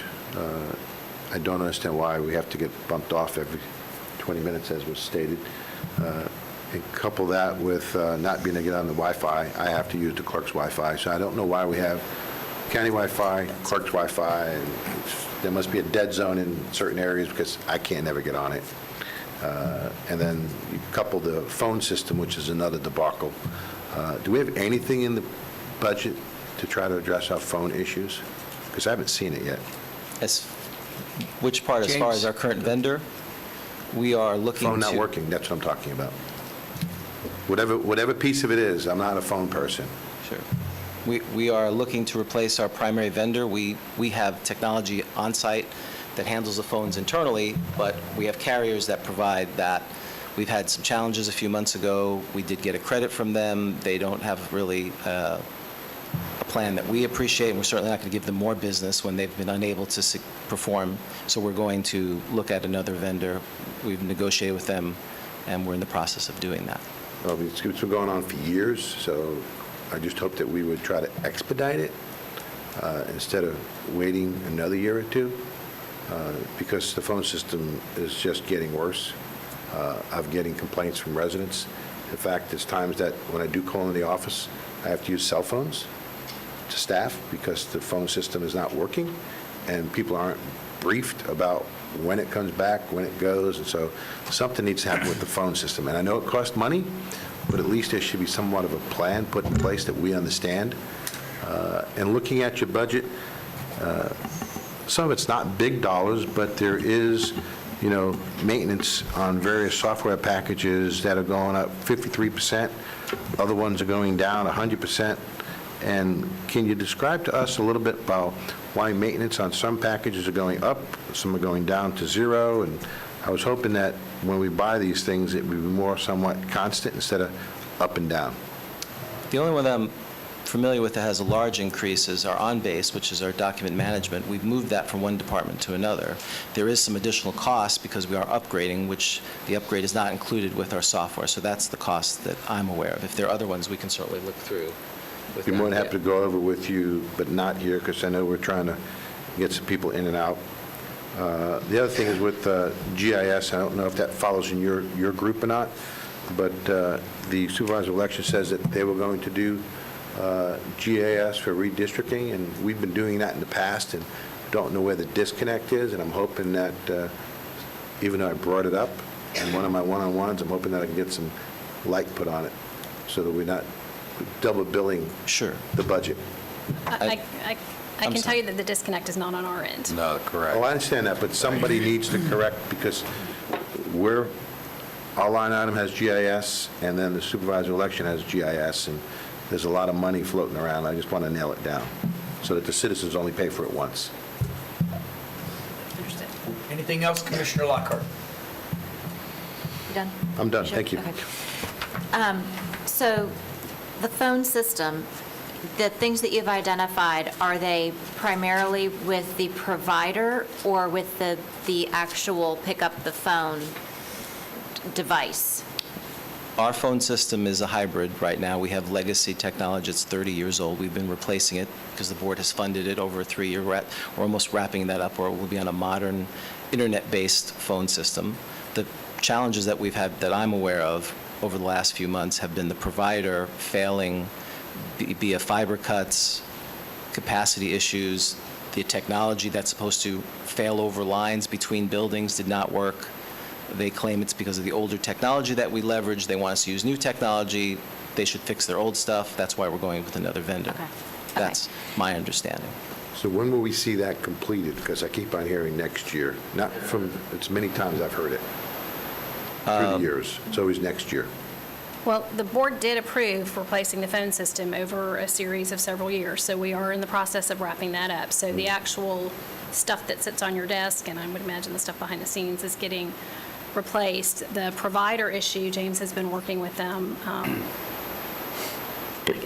we get a projection at some point? Sure. We are weeks away from we're negotiating with a new vendor, which is the local exchange carrier for this area, using the state rate. So if we can leverage that, we would move it forward. But obviously, we're changing 100, 200 lines and thousands of phones. So we may be able to implement the contract, but it would be a while before we implement it, because we want to make sure we have a cutover that's successful. Can we get a timeline? Sure, we can get that. Commissioner Lockhart, and then Commissioner Zimbauer. Regarding On-Base, many, many years ago, that was going to be the savior to help us get to be paperless. And I don't know. Good memory. Good Well, memory. Yeah, I remember a few things. You do more than that. So That's a compliment. have we, and because I'm not holding you accountable for what was thought before you were here, but the idea at the time was that the whole organization was going to migrate, and it was going to be this wonderful opportunity for us to become more paper. I won't say paperless 100%, but Right. Are we heading still in that direction? Have we reached our maximum there? Is this just upgrading to maintain what we're already using it for? Yes, so there was an initiative which made a lot of sense at the time, is to reduce the amount of paper, and now, so OnBase is a document management system. It does it very well. If you want to scan documents and index them, it does a great job. We wanted to also leverage its workflow capability. So the idea was take a process that you have today, which is paper-based, and try to automate it. And that also included providing multifunction devices throughout the county, so we would have a platform that would allow everyone to be consistently using it. I think what has happened over the years is some of the requirements necessary to implement that automation was not successful when we hired consultants or brought our internal staff. So instead, we're going to continue to leverage OnBase for what it's good for, which is how I used it at the Sheriff's Office, as a document management system. And we're going to look at systems that don't rely on producing paper, to Commissioner Zembauer's point, which is we still produce a lot of paper. The problem with OnBase and document management is now we're managing this paper as opposed to going back to the data and having a system that does it. So we have an RFP going out for a workflow system, which is independent of that. Okay. We were using SharePoint, and again, SharePoint is great for very trivial workflows, like I send you a document, you approve it, it goes to someone else. But anything that's complicated, it struggles with that. So we've built an RFP, it's out in purchasing, we're going to get vendors, and we're going to implement, which the board has funded, technology that will hopefully address these workflow issues so that we reduce the amount of paper. I think what I've learned over time in just about any organization I've been a part of is you can buy the best program, the best software, and if you don't have the buy-in and the culture of the people and the training associated with it, it really doesn't matter. And so hopefully, as we fine-tune and get to that place, we'll see some budgeting for training and for making sure that the organization as a whole is, it becomes the expectation that everyone is on board, because I know it's hard, because everybody has their way of doing things, but this is about changing the way we do business, not just buying a new piece of software, in my mind. Our success has been varied based on the adoption of the departments. One of the things the board has challenged with the KSPs is having a technology training, so that would fall right in line with what you're talking about. So if that is funded and approved, we would hope that training arm, whether it's in my shop or in human resources, would look at these areas where, so again, are we taking a paper process and automating it, or are we looking at a process that can be automated without a paper process?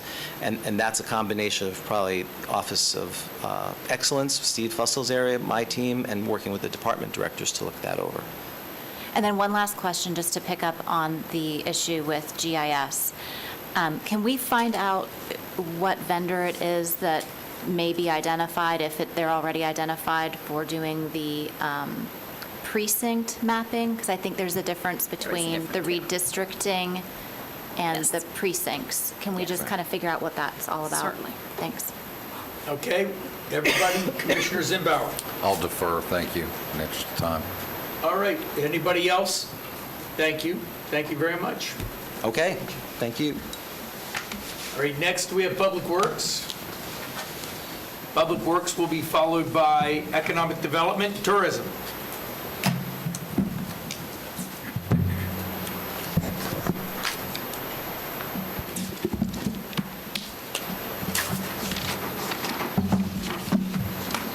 The Public Works Department is led by Director John Dredge. Their total FY22 proposed budget is $104 million, which is made up 51% from sales tax funds, which are used to complete third-gen referendum projects. They have 22% of their funding from the general fund for fleet, facilities, and water quality programs, and a total of 25% of their funding from the Transportation Trust Fund, although we did break out within that Transportation Trust Fund amount, 4% of that comes from a transfer from the general fund, approximately $4 million, to help offset those transportation trust costs. Their total $104.7 million budget represents a 2.5% decrease from FY21. In their personnel services accounts, they have requests for 7 new FTEs. Their operating increase is primarily due to sales tax projects which have operating components, such as mast arm repairs, our master plan, basin studies, and the FY21 grants and aids budget of $3.9 million was due to a payment to the City of Altamont for pedestrian improvements around Sunrail, so that was a one-time project. And finally, that debt payment, the $1.7 million, represents interest payments for the 5 Points line of credit, not necessarily just for 1 year, that's throughout the construction with the line of credit.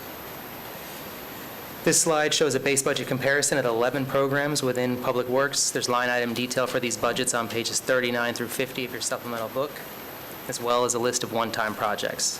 John Dredge is here to talk a little bit more about his programs. Hey, good morning. We have 11 program in Public Work. Our budget increase about 2.8%, pretty much flat. And those increase, it is identified in your budget is $60,000 for the best foot forward. Road and stormwater, we have additional $25,000 for personnel services, for survey services.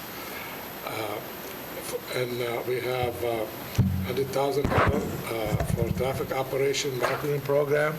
That $100,000 last year we budgeted in a different fund. We put it back in the transportation fund. We have increased $30,000 in the traffic data collection contract due to we have a more need for a traffic study throughout the county. For fleet, for the contract for the first vehicle, we have a $33,000 increase. Fleet operation for park, we have $60,000. And fuel, we have for the fuel card is $45,000. Facility, for utility, we have about $46,000 increase. For staffing, as Dennis stated, we're asking for development review 1 position, water quality 2 position, due to the shoreline ordinance. Facility, we're asking for 2 position, fleet and facility 1 position, and a business outfit 1 position. The highlight, we're asking $412,000 for the Mainstar software to consolidate public work, which fleet, program, facility, road and stormwater, and traffic operation.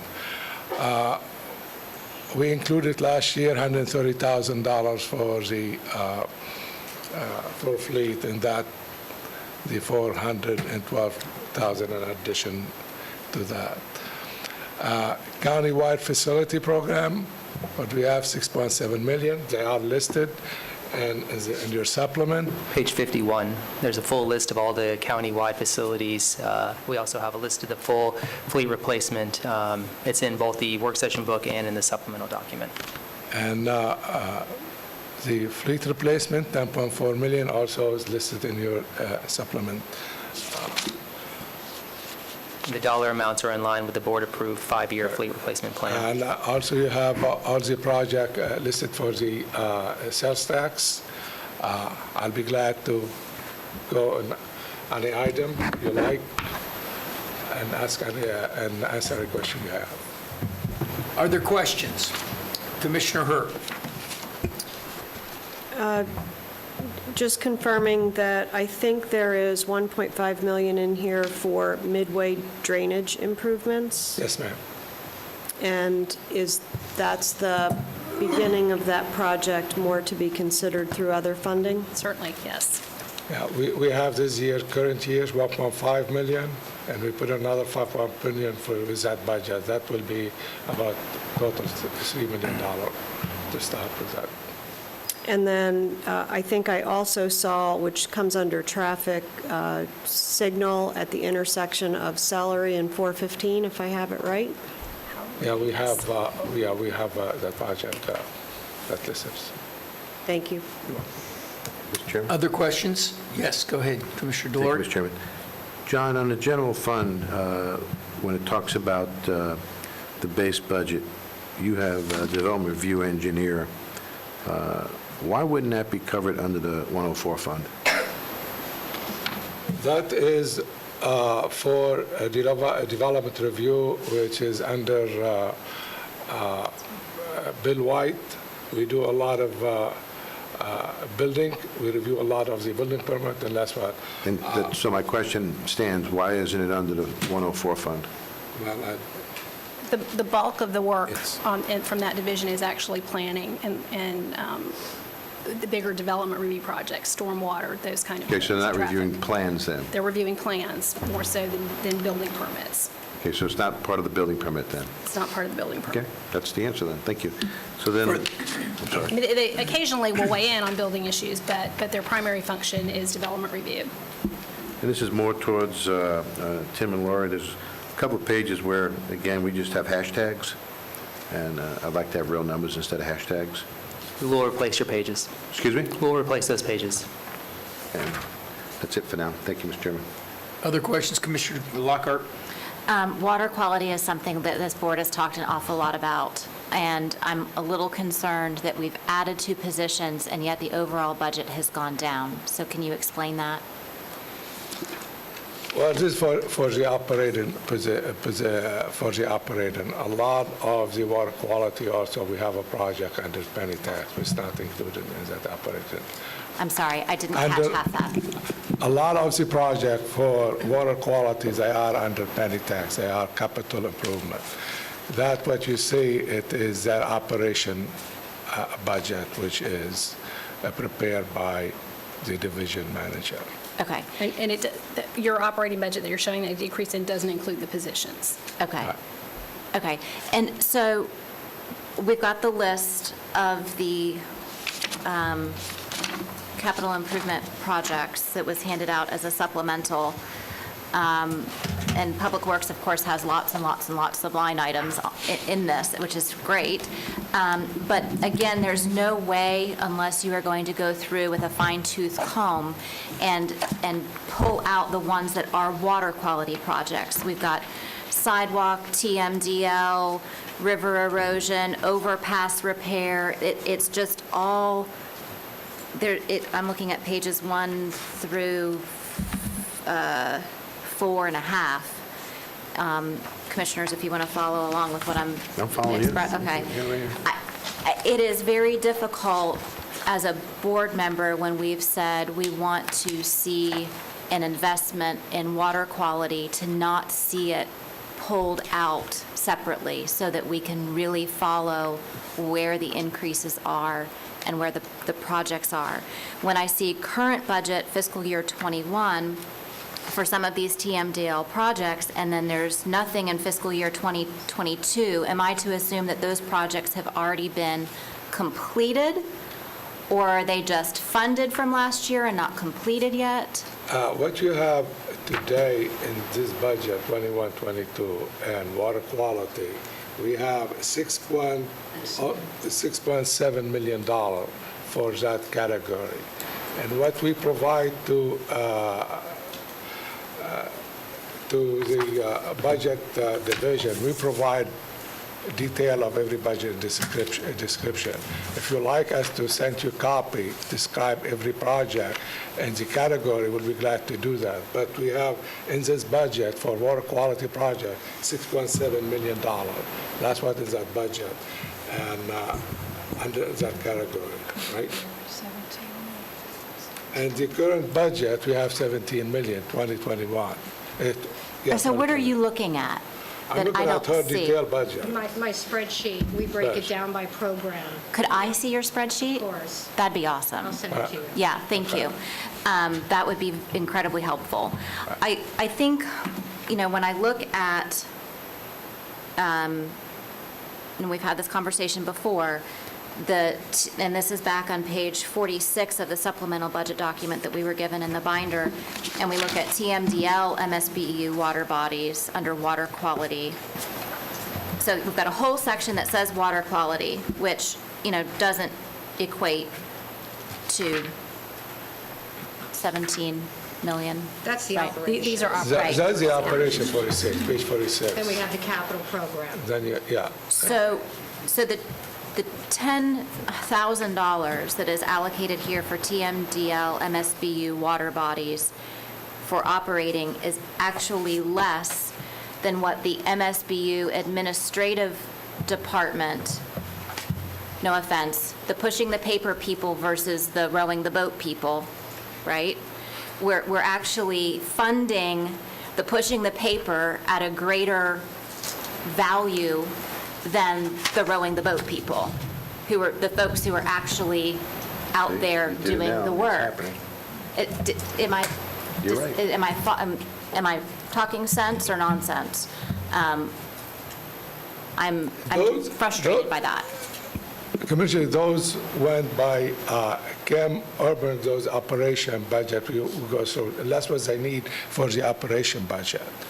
For the operation budget for the water, for lake management. The other what we do for the MSBU, they are budgeted by the MSBU program.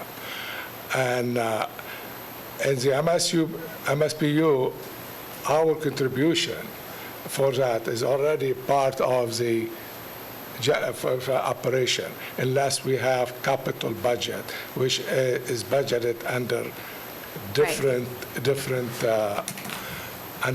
program, under different the CIP. Okay, I feel like you just changed the topic on me. I think, unless I'm completely misinterpreting what I'm looking at, because I feel like I'm, So that $10,000 you see is supplemental to what's budgeted for each individual MSBU for operating. So if you Right. look at page 62 in the supplemental, you can see what's been budgeted for each Perspective. each lake management MSBU. Right. So that's in addition to that. Those are just sort of general fund support dollars that are Okay. in the public works budget. but the resource management folks is what's on page 62. Again, no offense to the paper pushers, because we have to have people pushing the paper, but it's, Well, this is Lori Bailey Brown, Resource Management Director.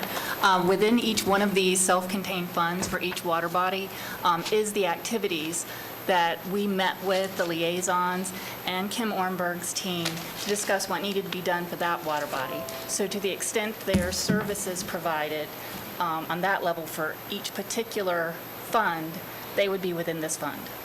and the administration portion of each of these MSBU line items is how much?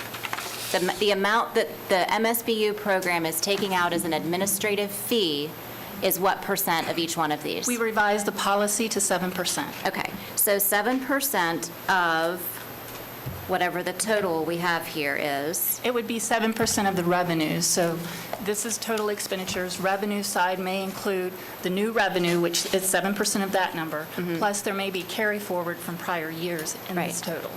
And so does that percent, that 7%, not equate to more than the folks who are rowing the boat? It can, it depends on the fund. It does, I'm pretty sure. So I'm just concerned that as our board continues to talk about and wanting to invest in water quality and wanting to make sure that we're giving our citizens the resources that they need and continue to supplement what our stormwater is doing to our surface water bodies, that this board has to invest more funds and put our money where our mouth is into these water bodies. I know Commissioner Constantine, you just took a field trip not long ago on one of the newer MSBU's that was created. Out of the 4 lakes in that chain, can you tell me, maybe Mr. Dredge, with the paperwork you have there in front of you, how much was actually allocated to 4 lakes this last year as a part of that MSBU? For the MSBU, what we have, we allocate, this year we allocate $40,000 for the new MSBU. That's what we do. We kind of, that will give us a 2 lake. Each lake up to $20,000 for the, to start the program. So that's 5,000 a lake. So you took the 40,000. 20,000 a lake. I know, but in one of the MSBU's, there were 4 lakes. So you took the 40,000 and you divided it by 2. So you had 2 pockets of 20. And 20,000 went to 1 lake. And then because the other MSBU was a chain of 4 lakes, you took that 20,000 and you divided it by 4. Which chain are you talking about? Crystal Lake? Yes, sir. Crystal Lake is not an issue. Crystal Lake was, we did contribute when that lake initially started the MSBU. This, what you have this coming last year is continue of the program. As a continue of the program, and continue of the program, all what we contribute, our staff time. That's why we don't contribute. If you have MSPU already existing, we don't add every year's addition. All what we do, our contribution is a staff time. That $20,000 I'm talking about for the new program. If somebody lake, you can name any lake, they don't have MSPU, they want to start MSPU. That was the initial cost. We start with that 20,000. And what I'm saying is, what I'm suggesting is, to my fellow board members, is that that is a paltry amount of money for this county to allocate to any lake where the citizens themselves are the ones who are taking up the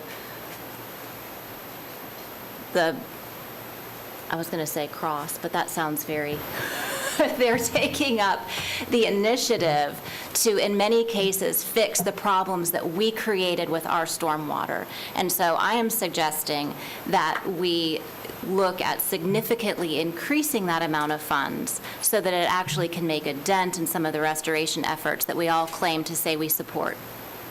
That's all I'm suggesting. Commissioner Zimbauer? I don't necessarily disagree with that thought process about the stormwater. I think the struggle we have here before us today is somewhere around an $8 million deficit in this budget. So this board certainly can take up the topic on how we fund that shortfall, as well as what additional things we may or may not want to fund, and maybe why things weren't funded previously. I don't know if that is a viable discussion, but, you know, lake quality is certainly one that, you know, we owe the community. MSBU, some are for private lakes, some are not private lakes. But we're responsible for all of them. My district, you know, takes up quite a few MSBU's and a lot of lakes and a lot of water, and a majority, or if not a good portion of it, drains, you know, to the Little Econ as well as to the St. John's. So it is certainly something that we need to address and have a candid conversation, and that's going to be a hard discussion to have, because the citizenry must understand there's a cost associated with that. Again, we're one of the few counties in the state that do not have a stormwater fee that helps fund some of those water quality projects.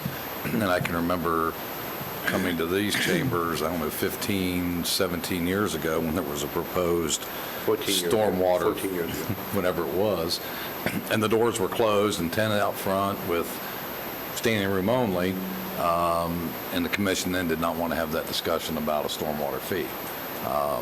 So agree completely with Commissioner Lockhart, but it's a discussion we're ultimately going to have, whether we have it this budget session or some future.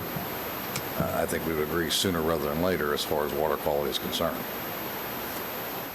Commissioner Delord? Thank you, Mr. Chairman. I have a question on mosquito control. That's a countywide operation, correct? Yes, sir.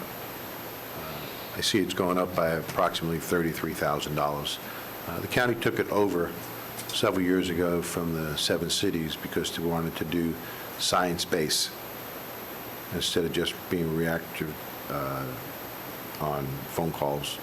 And the county took it over because even though there was going to be an increase, it was going to be very slight.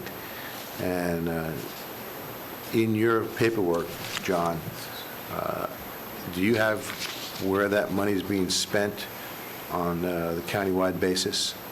Is it incorporated, unincorporated areas, and how that's being used?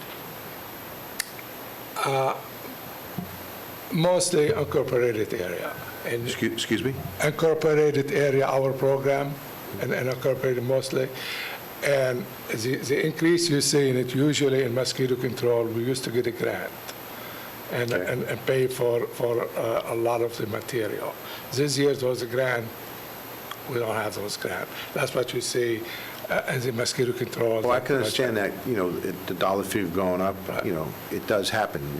Time and materials goes up.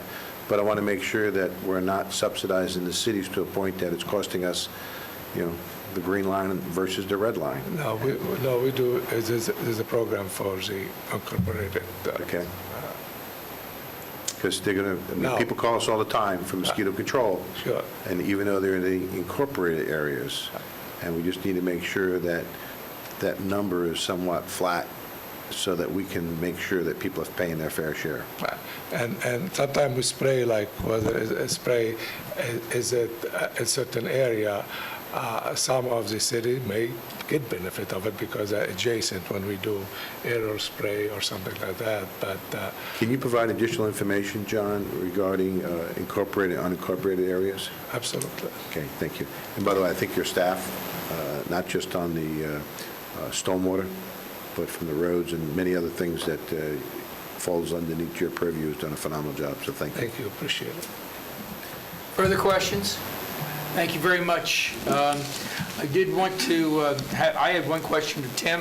Tim, during our briefing, I asked you to use that red letter date of March of 2019 and everything that, what we had done with the penny sales tax, the amount of projects that we had the year before and amount of projects since then.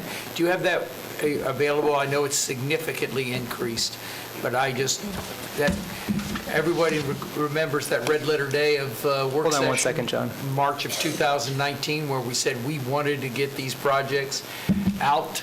And so why don't you just very briefly, why don't you just go through that a little bit? This is a snapshot of the sales tax expenditures from FY16. It's primarily third gen, but includes first and second gen as well. So FY16 and 17, we were around $46 million. These figures come directly from our financial system. It went down in 18 to 42, and then bottomed in 19 at 34 million, and then starting. And that's fiscal year 19. Yep, FY19. And then FY20 was 53 million, and then we're in the middle of FY21. And that number represents total expenditures plus outstanding active contractual encumbrances at 59 million. And I simply wanted these numbers because that was the day that the commission said, we need to get these programs out. We need to get them ready, and we need to start rolling them and getting them done. And I think that the staff is showing by these numbers that that has happened. So thank you very much. Okay, we're going to, go ahead. Hello. Question? Go ahead, We're not finished with this. So if you Go go ahead. back to that graph, do we have the graph of the inverse? This is what we've spent, what's left? I don't have that graph ready. I did not asking for that graph, I'm sorry. I'm asking. Okay, I understand We'll that. get it. We're at, in this proposed budget, that leaves us with about how much in reserves and sales tax? Right now in sales tax, we have approximately, and this is off the top of my head, about $20 million in the current year. But when we incorporate next year's requested budget, we're getting down under 10 million. Commissioner Zimbauer, I saw your hands raised. Just to be clear for the public, I know there's a lot of questions about this, and we get a lot of questions about, we haven't spent all the first gen. and you haven't spent the second gen, and et cetera. As Tim just indicated, encumbered and already earmarked for a project that might be a multi-phase or multi-year project, but also understand our Public Works Department has been very, very good at getting grant dollars that help offset that. Then we were able to leverage and roll that into more benefit for the public. So just want to make sure it's clear on the record that, you know, when someone says, well, you haven't even spent all the first gen, well, it's encumbered to be spent. The project may not be complete, but it's going to be spent. So just for clarity. 1 and 2 are pretty much depleted at this Understood. point. Though, so that's the good news. I've been tracking yeah. it pretty Yeah. close. And Mr. Chairman, if I Yes. just may expand on Commissioner Zimbauer's conversation, that there are some projects that we moved up the priority list that were state projects, and the state had to reimburse us. That's why some of the money's coming back. Correct. The county staff is leveraging the public's money very well. Agreed. Okay, we're going to the next item. Chairman, if I'll just Go ahead. interrupt you just to tell you that the food is here. Okay. For you guys. Is everybody okay with me bringing the food, or us bringing the food in? Sure, I just recall, I've got to depart. Right. That's why I want to move this along as we can. So why don't we go ahead and bring the food in, and let's get the economic. You have to go get the food. The food is in a conference room, so if you can break for just a couple of minutes, go pick one, because there's a choice in there, We take Okay. a recess? All right, when you say conference room, in the building. So, Mr. Chairman, before we recess, and just in case we don't get everybody back in here when they go to choose their food, all I would request is 4%, anything with a 4% increase? Yep, got your Any note. new line items? And if you can put together, if it's possible, and it's not too much burden, put a spreadsheet together that ties those programs together if something has been changed. Yes. Because I think what I'm hearing here is there's some inability to track from previous years and previous budgets because some things have been renamed, some things have been redistributed to other departments. So if we could just tie that all together, for me, that would be very helpful. We can do it. And share with everyone else. Thank you. Thank you, Mr. Chairman. Can I go ahead. can I ask a question? Yes. With that request, is what you asked for example, in the technology budget, there's a 58% increase, and then there's a gigantic drop, and it looks Right. like we changed vendors, so scrape that out of the report. Is that what you just asked for? Well, just flip it. Yeah, he Just want- give me a direct nexus of where that money's Yep. going or went. Yep. That's all I'm asking for. Yep. Just so we all Just can get just the say, noise out of "Oop, it." gone." Yeah. Yeah, exactly. Okay, Streamline. for my calculations, we have 6 more things to do. What we'll do is we'll take a 10-minute break to come back, get the lunch, and we'll bring it back here, and we'll continue on from there, okay? Food is in the conference room, the building conference room that's by the stairwell, by the call center, whatever that is. Oh, all the way down the end. Okay, we'll find it. All right, thank you very much. 10-minute break, and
We're going to settle in. Let's go, everybody. Yeah, thank you.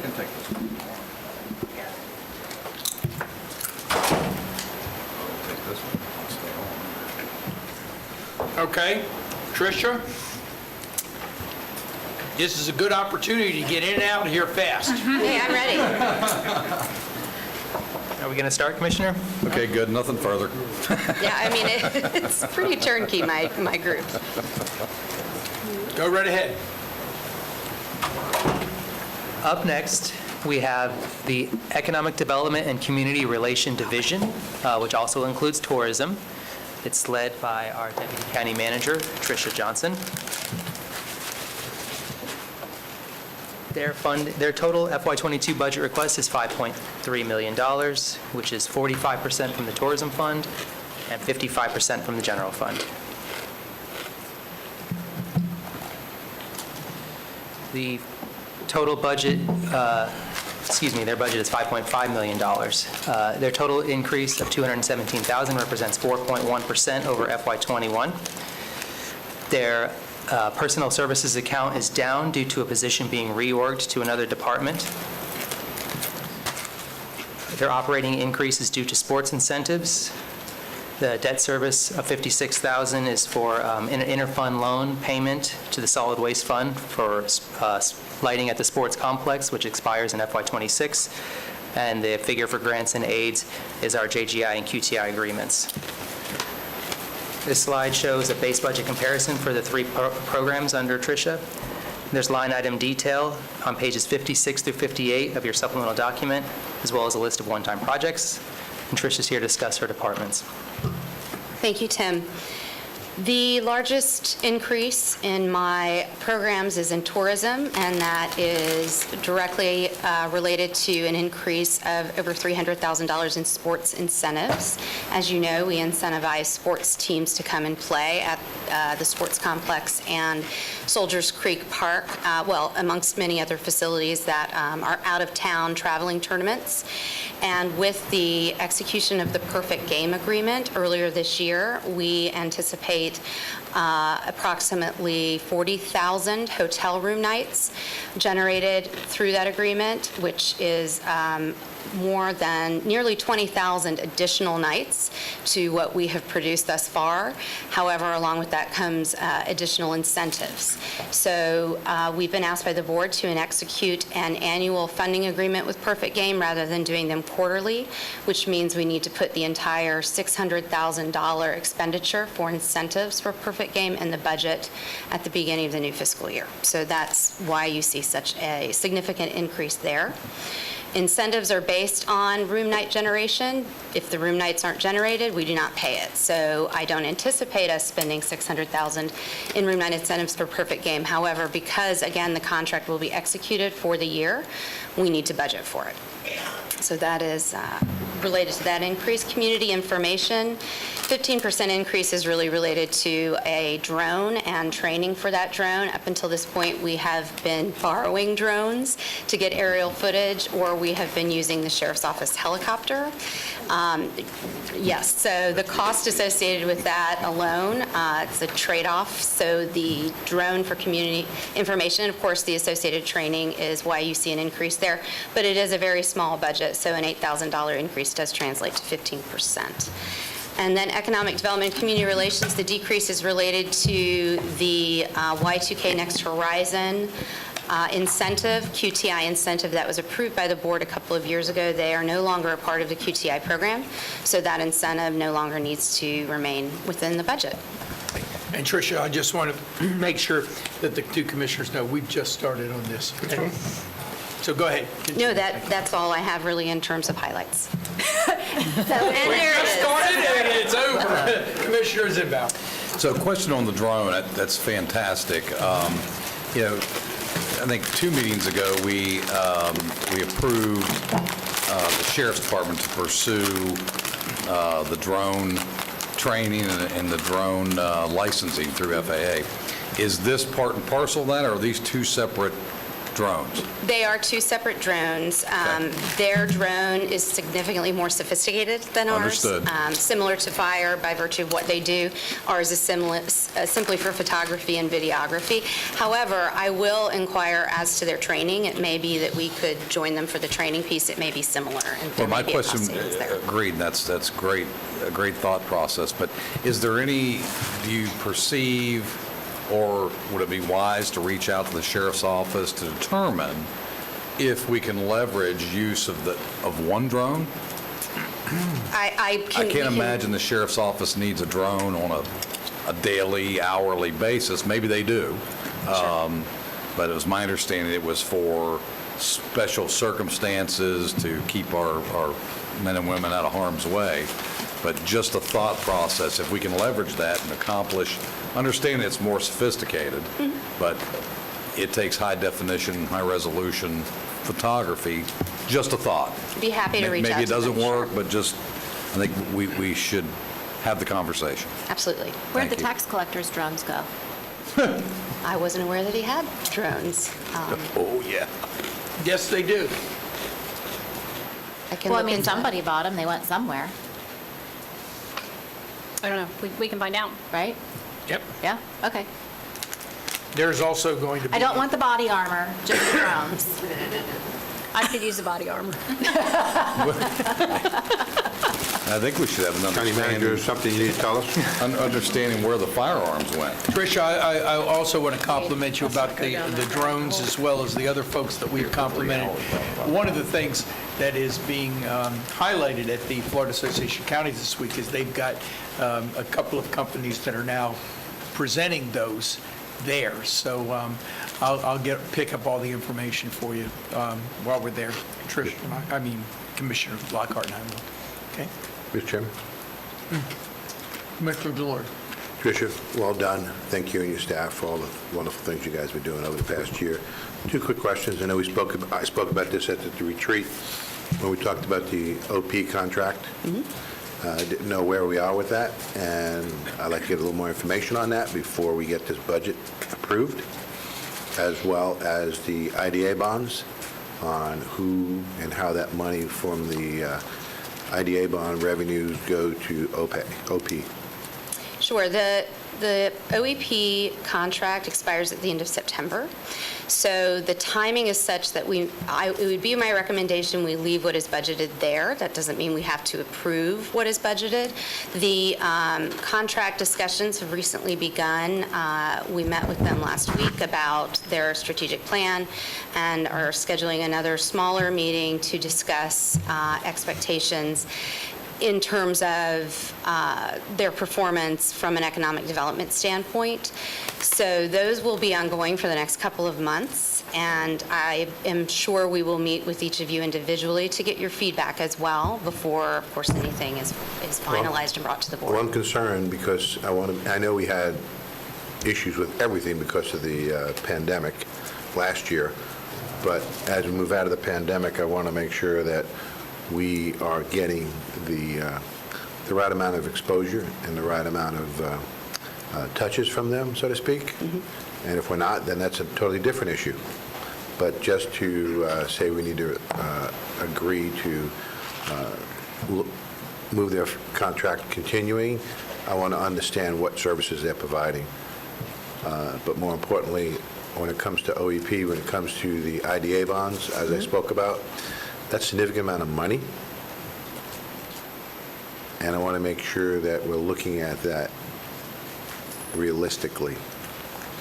And then following up, I know you talked about tourism just a little bit. I would like to somehow, at some point, have dialogue with our board and the county staff regarding a true business plan on how to grow tourism. So in the, not this current fiscal or next, we have planned to develop a 5-year strategic plan. That was supposed to occur last year, but because of the pandemic, we didn't feel it would make sense to execute a plan based on visitor numbers that weren't accurate. So what we will do first is a visitor study, which we keep putting on hold because we want to get back to a normal amount of visitors. And then from that study, it will help drive our strategic plan, and we'll bring in a consultant to help us write that. And that'll that'll be a part of it. I recommend 3 to 5 year max, but more closer to 3-year tourism strategic plan. Right now, our number one focus is getting our TDT collections back up. We don't anticipate them to get where they were in 2019 until 2026. Well, and that's part of the business plan I'm talking about, where I think that we need to be looking at that now to understand how do we do that, because there are other governments around the state, if not nationally, that are going after our market share. We've been very good. Your staff has been phenomenal when it comes to sports tourism, but if you're not part of the cutting edge, you're part of the scraps that are left.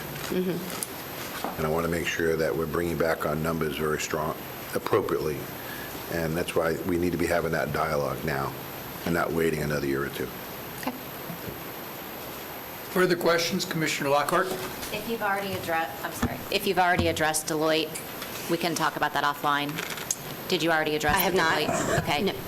Could you please talk about the consulting line item with Deloitte? The under economic development? incentive payout? Is that the incentive payout? Yes. Yes. Okay.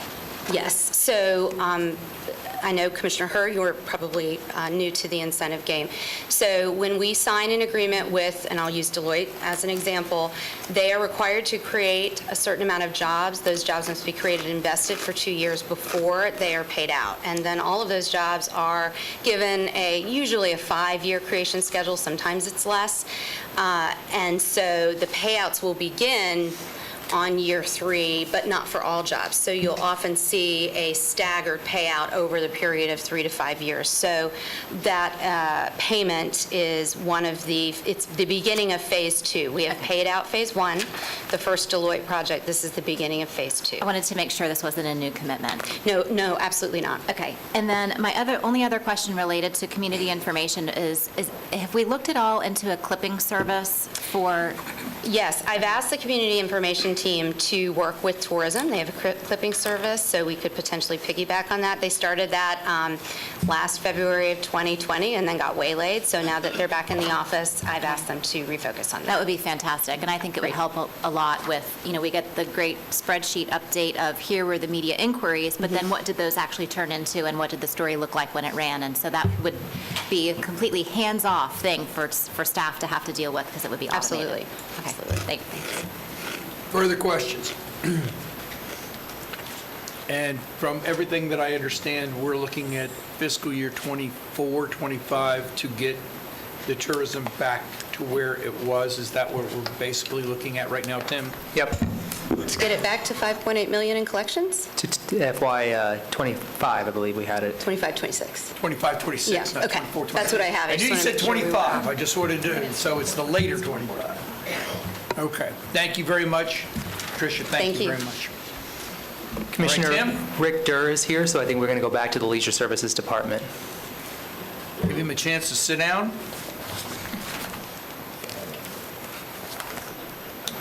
Get right back up again.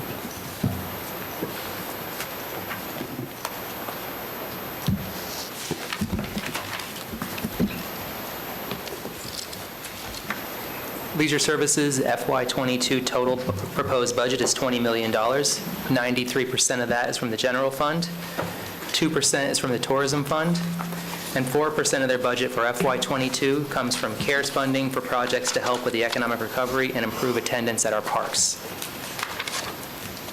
The total 22 budget represents a 6.8% increase over FY21.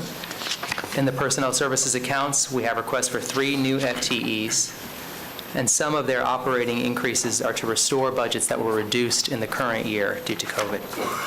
The variance in capital accounts is primarily due to more fleet being purchased in FY21 than FY22 and is not a true reduction. This slide shows the base budget comparison for the 5 programs within Leisure Services. There's line item detail on pages 22 through 38 of your supplemental book, as well as all of their one-time projects. Rick Durr is here to talk a little bit more about his programs and answer any questions. Good afternoon. It's raining outside, by the way. Rick, speak into the mic a little bit better, please. Thank you very much. So the majority of the increases that you see here can be attributed to pretty much three main line items. Those were basically restoration of a tourism line that we had in some of our parks for the maintenance. Mid-year last year, those budgets were slashed in half. Basically, what we're asking for is for those to be restored going into the new fiscal year to their pre-COVID levels. That takes into account most of the increase there. In the Greenways Natural Lands line, a big piece of that is actually, we've been able to have very good progress in terms of both the mechanical management of our natural lands as well as the fire management. So we're increasing the line request for out of the Natural Lands Endowment Fund to do more maintenance type projects in the next fiscal year as well.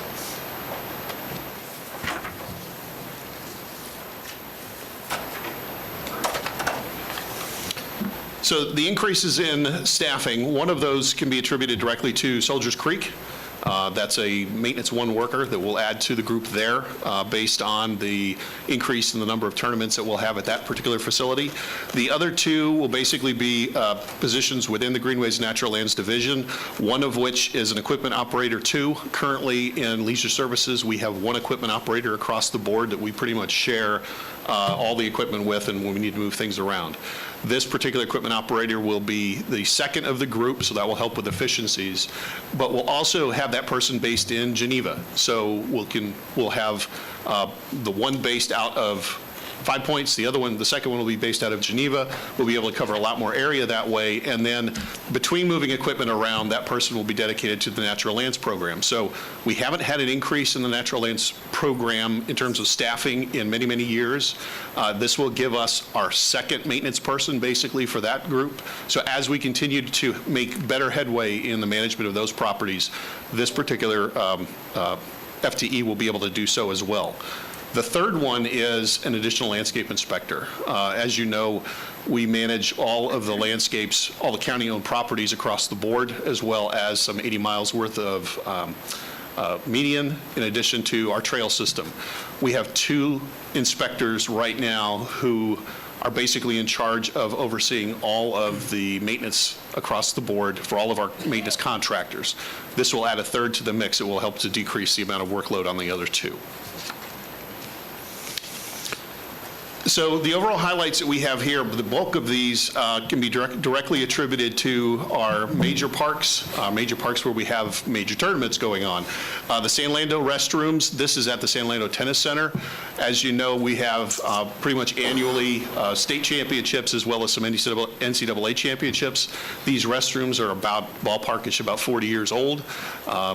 We are looking to have those renovated in time so that we can go ahead and, as our bids continue for the NCAA championships to happen here at the San Lando Tennis Center, that our facilities are kind of keeping pace with the rest of the facilities. And that's all the slides we have for Leisure Services. Questions, Commissioner Delory? Rick, a lot of departments have a lot of interaction with citizens, just like yours does, but yours is a little different because not only do you have interaction with citizens, you have interaction with their children. And I hear nothing but compliments to you about your staff. Thank you. So job well done on so many levels. Thank you. Question that I have is that in the previous presentations to other departments, I've been asking questions about internal services charges. Mm-hmm. You're one of the few departments that it's gone down each year. It's gone down. How'd you do it? What'd you do? Well, a big part of that is the person sitting next to me, Jacqueline. Okay. Maybe you need to talk to the other department. Okay. Now, we've had, and for years, actually starting when Joe was in this position, we tracked don't give some him of those. any credit. I know, I'm sorry. I don't know if that helped me at all just then, but especially when it comes to utilities and other charges that we have just for the operational aspect of it, we watch those on a monthly basis. We've been able to catch things where we might have had an irrigation leak or a water leak and address a bill that might have been getting out of proportion. So just with a lot of those charges, we keep a real close eye on them. Okay. I was just curious because looking at them, several of yours have gone negative, have gone down, and I'm just curious how you're doing it. You need to talk to the other departments. Thank you. Thank you. Further questions, Commissioner Lockhart? So I feel a little bit like, when I talk about leisure services, like, I don't know, gets my home a little bit sometimes. So I definitely near and dear to my heart, and the work that you all do there is tremendous and adds to that quality of life that I think everyone in Seminole County is so proud of. One of the other areas I'm going to ask us to think about reprioritizing a little bit is in our Florida Friendly Yards and Neighborhoods program. That's been a hot topic from our board as well recently. And my mantra about this topic and many other topics is, if we educate, we don't have to mandate. And I'm going to appeal to my colleagues and to the county manager to see if there isn't an opportunity on page 37 of the supplemental to look at how we can work with our partners, with IFAS, with the University of Florida, and the Florida Friendly Yards and Neighborhoods to really beef up the outreach and the community information that goes along with this program, because it is so incredibly important. And the more time we spend educating, the less time we have to spend mandating, and then who's going to inspect and enforce. And so I'd like to see us maybe reallocate some funds to this area if possible. That's all I have. Oh, I'd be happy to comment on that. Yeah. And it's timely. As you said, there's been a lot of discussion. I had a meeting on just this past Friday with Tina McIntyre, who administers that program out of Extension Services, as well as the regional area supervisor within IFAS, Dr. Mamal, and some of our staff. And out of a meeting, we came up with the idea of, is there a way for us to highlight county landscapes that are already in the public, to be able to at least put a sign out or some kind of information that says, this is a Florida-friendly landscape, and you can, if you'd like to see more information, that kind of a thing. So we're talking about specifically, how can we do that? It's a kind of the low-hanging fruit part that says we have to manage that because we don't have irrigation all over the county. So if we already have areas that we can show as a good example of Florida-friendly landscaping, how can we at least draw attention to that and start growing that as sort of an outreach? They do a great job at 5 Points with the garden and so forth, but you have to go to 5 Points to get that information. Right. So. Right, awesome. I think there's a lot that's left on the table in our relationship with IFAS that I would be interested in pursuing further and seeing how we can invest, because they just have incredible resources in so many different areas that I feel like we could really tap into and really expand that partnership. So. Excellent. Crosses through so many different departments. Well, and it makes the Gators happy, so.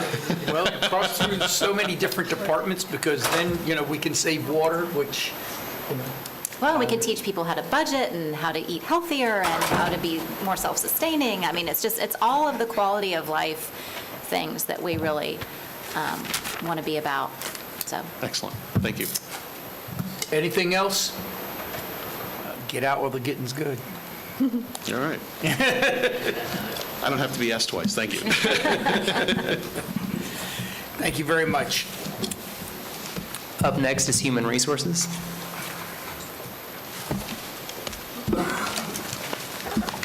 And after that is Resource Management. Human Resources is led by Chief Administrator Christina Brandolini. Their FY22 proposed budget is $31.1 million, 96% of which comes from the Health Insurance Fund, and 4% comes from the General Fund for the normal human resources activities. In personnel, they have a request for 1 new FTE, and the operating increase is primarily due to their medical claims budget adjustment. This slide shows the base budget comparison for the 2 programs in human resources. The line item detail for their budgets on page 59 and 60 of the supplemental book. And Christina is here to answer any questions about her programs. Good afternoon, Commissioners. Christina Brandolini, Chief Administrator of Human Resources. So the position that we are requesting is tied directly to the key strategic priorities. We are asking for a training position for someone to come in and build content and deliver that content, as well as leveraging our new learning management system. So on that note, the largest increase within the human resources budget is an increase for our training. We had to go out to bid last year, and COVID it was an interesting time because it really made us reevaluate how much we were offering through an online learning management system. What we had before was okay, considering everybody's at their desk or can come into the office, but this really made us recognize that we needed to leverage some different capabilities, such as uploading our own content and things such as that. So when we went out to RFP, we decided that we needed to kind of enhance what we had. So we have a new learning management system, so obviously there was an increase with that contract. I did try to offset by decreasing some other line items where we weren't spending as much so that we didn't have as large of an increase overall in the human resources budget. And then the employee benefits line, as I mentioned earlier, we're making some assumptions about some of these renewals, but we have some data that backs up some of those estimates. So those are my largest increases. I have a small budget, so it makes it look really big. And I did want to say that in terms of the IFAS and using them, they actually do some assessment training, which we were not aware of. So, partnering with Steve Fussell and some of the leadership development, they offer quite an array of assessments, so we're going to probably tap into that, and they are in the process of bringing on their family and consumer science agent. So getting back to offering some of those classes that we like to partner with from a wellness perspective about cooking healthy and buying healthy and things like that. So I didn't want to forget to mention. And I'm available for any questions. Yes, Commissioner Lockhart. How much of the $50,000 a year that we have allocated to tuition reimbursement is actually utilized? $50,000. We get up to the dollar every year. I think we're already at like $44,000 currently, plus we have some that's already encumbered. So it is a very highly utilized line item. Sometimes we have to turn people away at the very end because we do it on a first come, first serve. So we spend almost every dollar. That's great to know. And if we're finding that there's more of a desire and that is something that more of our employees are interested in, maybe we should consider allocating more funds so we don't run out. Well, it's interesting because I did just look a couple weeks ago, and because I was surprised at how where we are this time this year. I mean, we can pull it, I can tell you from year over year, per month where we were. And I think that we are seeing more utilization in the last year because there was more opportunity to take online classes, UCF, and, a lot of the colleges were offering more online classes. So I think people were really taking advantage of that. And I think that will continue. So, there were schools that offered somewhat, but not to the degree that they are now. So that's what I'm attributing it to. I haven't asked anybody. I should probably ask some of the folks that are new this year. But we see people year over year using the program so that they can finish their degree. So I can certainly let you know if we think we need more. Like I said, we usually get right up to the dollar.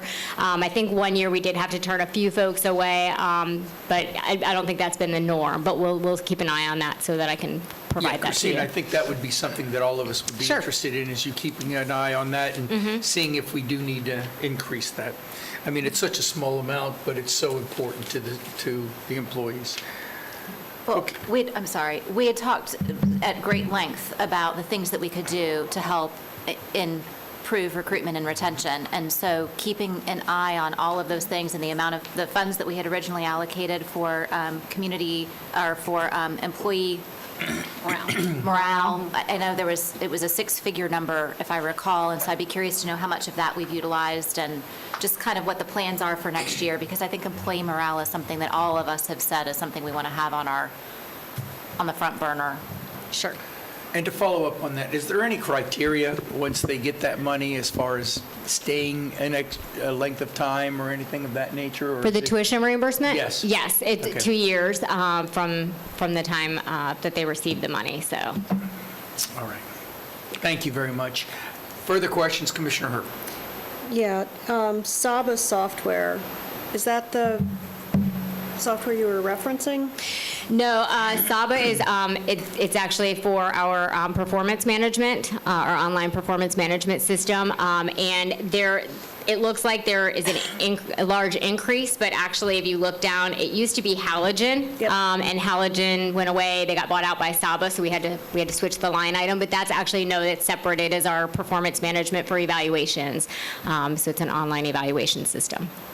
And so I'm familiar with Saba. Saba actually will do online content for training, required training, et cetera, where and it's an activity-based, so you can ping folks with, you have this requirement to fulfill before X date, and you get reports on it and all that good stuff. It's pretty magical software if you institutionalize it across a footprint.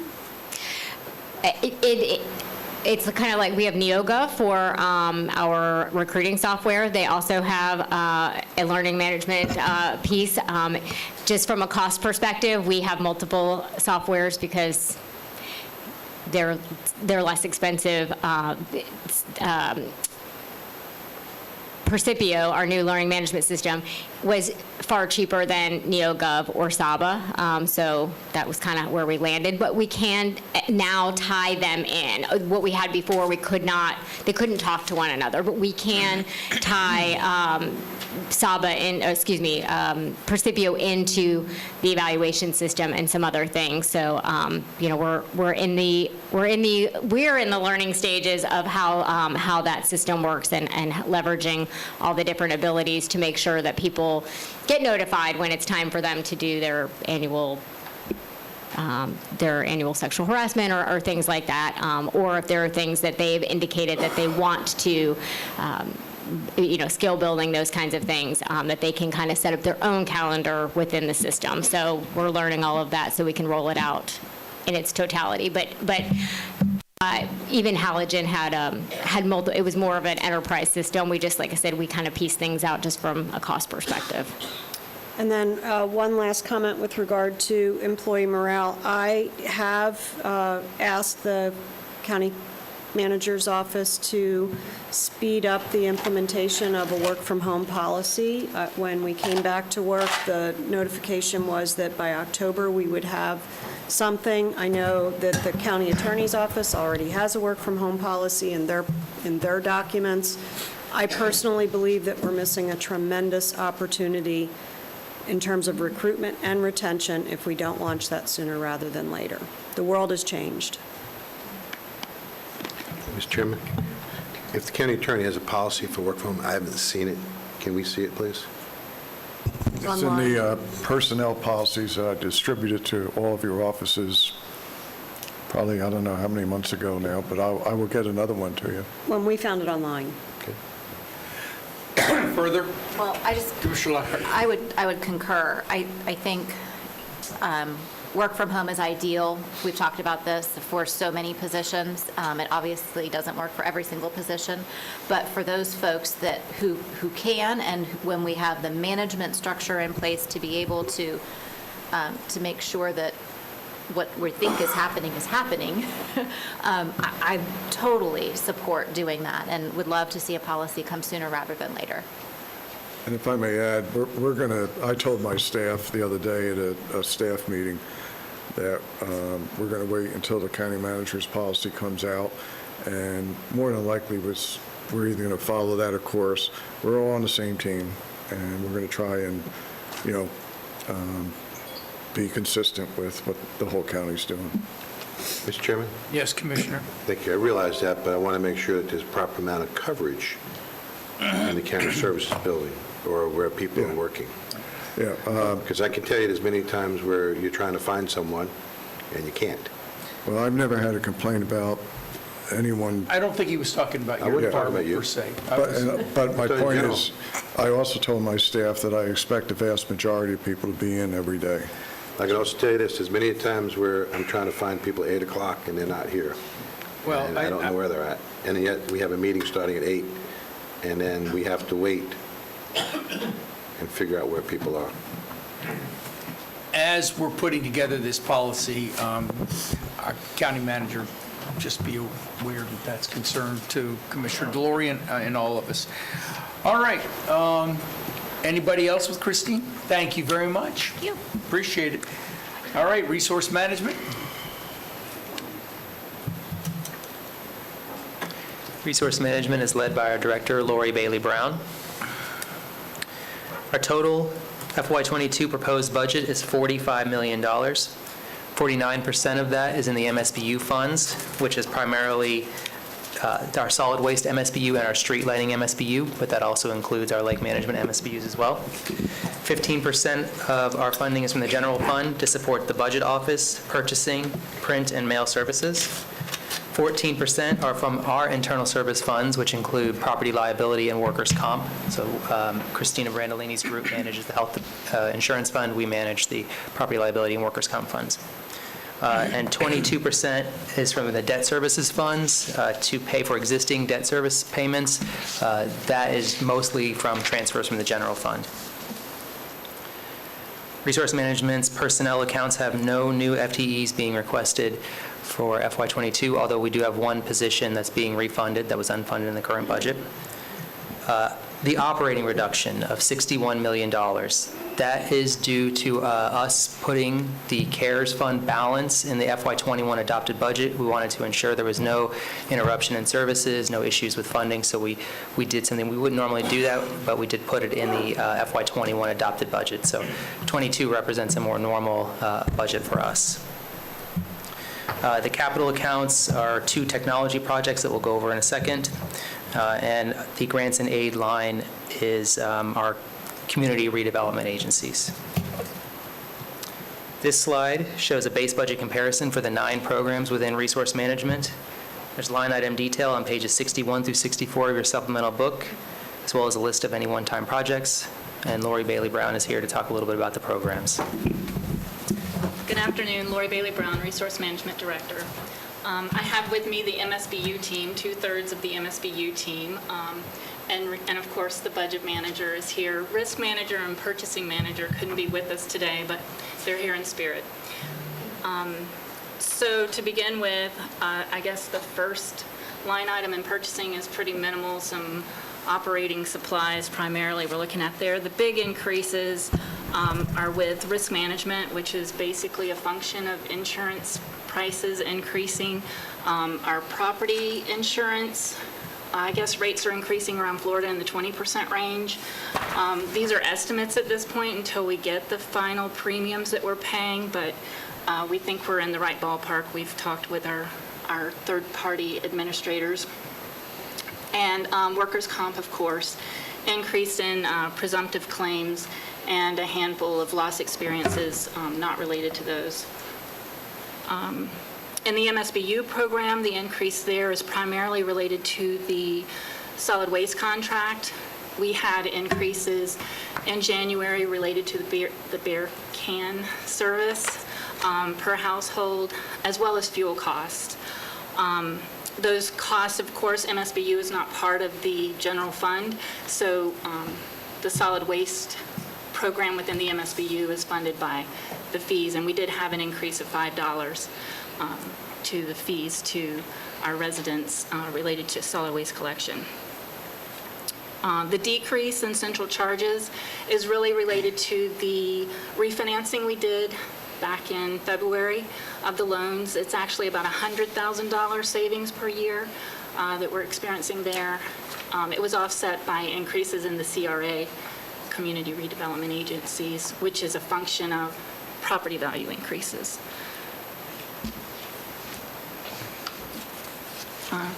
Yeah, there's no new FTEs. We're functioning on the same number as prior year, but we're at pretty much full capacity. We've got I think 2 positions. We're working on 3 across our department. And then for highlights, we're looking for the contracts management software that's in the purchasing and contracts division. We're looking to gain a contract management software. Currently, we don't have one. Each department throughout the county maintains their own contracts, whether that's through spreadsheets, keeping files on their server. Same thing in the purchasing department. We have shared drives where we maintain and organize those files. There is some capability within the J.D. Edwards. We're going to be exploring that to see if it's robust enough for what we want to do, but the end game is that we would move to one contract management software. The whole county can use contracts are maintained one time on this. It would be web-based is what we're hoping to find. And then anybody in any department, as well as public information requests, would be able to go and see from solicitation to end of contract all the documents related in one place. And it would help when we meet or when questions come about that everybody's going to the same place. The MSBU management software is actually a contracted line. This is something we didn't have in the budget for current year. We're looking to put it back in. It's basically, in the MSBU program, we deal a lot in a database, the AS400, which has complications from time to time, and our IAS department helps us with those, but sometimes if it's going to be more than 40 hours per week, we have to go to an outside party to get bigger problems resolved. So just as a function of time. So we're putting that there in case we have those, but we're also exploring moving. That's a big lift because AS400 is shared by many departments. So those glitches that come up, we have to get them resolved one way or the other, whether we fix those or not. But we are looking at how we can move to something that wouldn't give us so many complications to deal with. And then the debt service savings, of course, we'll take the credit for that. I'm All happy right. to answer Questions? questions. Rock on the contracts management software. That caught me by surprise. We just saw. Yeah. Yeah. Late in the day, the poker face is gone, but wow. Yeah. Thank you for Anybody calling it out. else? Commissioner? Well, I'll just follow up on a little conversation that I had with Tim Jex at the break, and I know y'all are going to get back with me, and I talked to the county manager as well on the MSBU for water, Yes. aquatic weed control and whatever we call those MSBUs. This goes without saying, but for us, but for any members of the public who might see these dollar figures, those dollar amounts are not county general fund monies that are represented on page 62. Those are the revenues generated from that specific self-taxing district that they chose. Yep, It that's occurred to correct. me as we're having these conversations, that might be important to point out, is that those aren't, yeah, okay. Very important. Further questions or comments? Lori, thank you very much. Thank you. And staff, thank you. Everyone, appreciate it very much. We've already done administration. We're now on capital budget. So we have John Dredge and Terry McHugh in the audience, as well as Otto Drodes from Fire. So the FY22 proposed budget includes a total of $91 million in what we're calling our capital program. This is CIP projects, this is fleet replacement, equipment and other non-base technology, facilities. We call it our capital program, but there could be potentially some operating budgets. It's mostly capital, but there could be some operating budgets in there. They're basically one-time budgets. The Worksession book, not your supplemental document, but the Worksession book, page 101, has some information. I'm actually going to bring over a summary slide that covers kind of what this is. Try and do it. It's a little small, but basically it shows the life-to-date actuals back to 2015, the current budgets that carried forward or were adopted in the current year that are being managed right now. The FY22 proposed budget is in gray in the middle. That's the $91 million. And then we have a 5-year CIP. In the document, I think there's 60 or so pages that include scopes and out-year budgets for all the projects. We passed out this morning another report that was just a little bit shorter. I think it was only 18 pages. That has just a list of every project that we have, current budget and future budgets.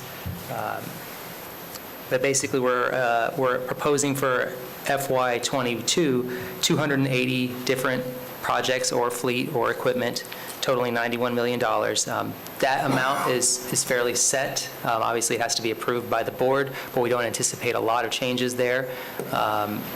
The out years, we'll call this a draft. We want to get it finalized by the time we adopt the budget, because the intent is that we would be adopting not just 22, but those 23, 24, 25 amounts. We'll change those and get them adopted individually each year, but the idea is that the 5-year CIP won't change significantly as we go year to year.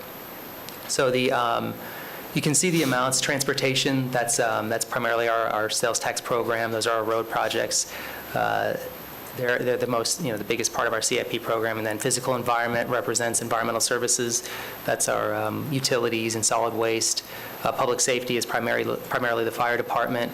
Recreation and open space is leisure services, and so on. I'm going to slide now. The next page shows it by fund, so you can see the summary of our sales tax program, our water sewer program, solid waste, fire, and so on. But we did want to point to the work session book and just let you know there's a lot of detail in there related to the projects that the county's managing.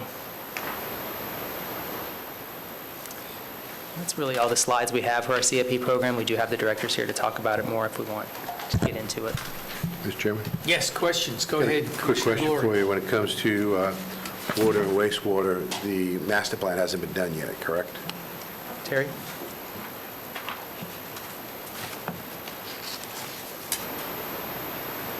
For the record, Terry McHugh, Director, Environmental Services Department.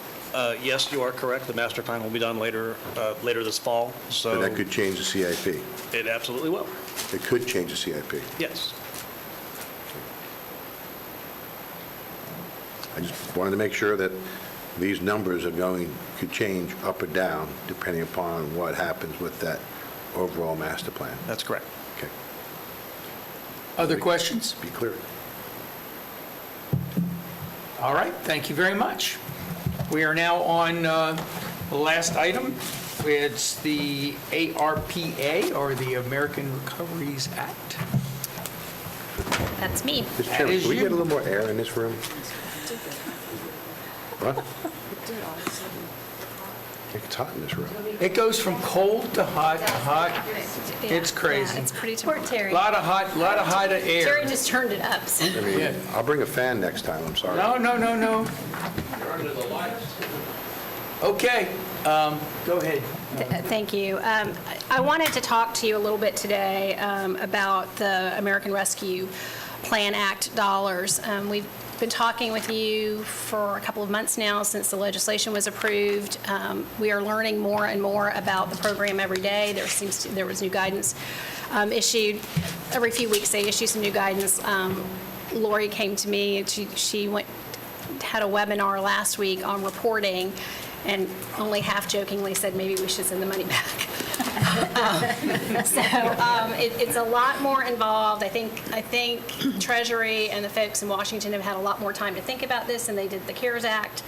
So it will be a little more cumbersome than the CARES Act. One of the elements of the rescue plan that wasn't present in the CARES Act was the opportunity for revenue replacement. And I know I mentioned the concept of revenue replacement to you briefly at the retreat and got kind of a chilly reception on that, but I'm going to take another run at you today. There are 4 categories of funding under ARPA. One is, of course, the primary one is just COVID mitigation and recovery. The second is infrastructure, water, sewer, and broadband. There is a category for premium pay for first responders. We already have a disaster pay program, so we really haven't focused on that. And then the 4th category is revenue replacement. And this is this category is intended for continuity of government services and to allow local governments to continue to provide services in the face of reduced revenue growth. And there is a formula, a very complex formula included in the Act, wherein you can calculate, every local government can calculate how much of the ARPA money they can use for revenue replacement. In Seminole County's case, of the $91.6 million under the ARPA calculation, we could replace up to $48.5 million of revenue. And that revenue replacement can be used for any general government service. It doesn't, it rolls back into the operating budget. It's not subject to any of the ARPA guidelines or reporting requirements, except that we have to demonstrate how we got to the number.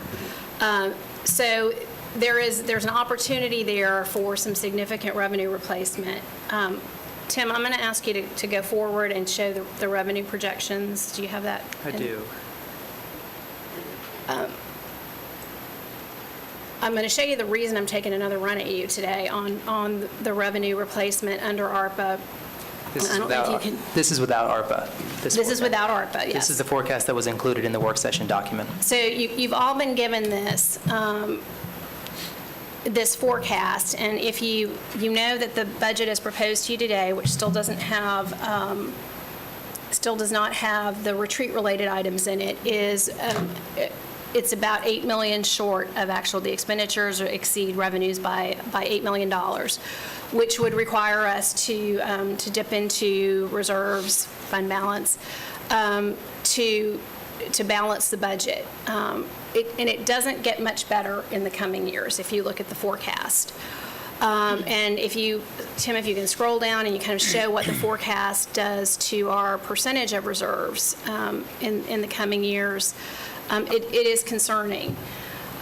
So I'm asking you to reconsider the use of a portion of the ARPA dollars, not the entire amount that we're eligible for, but 30% of the ARPA funds, if we can go back to that other one, which would be about a little over $27 million over the course of the next several years to help mitigate the reduction in revenue growth.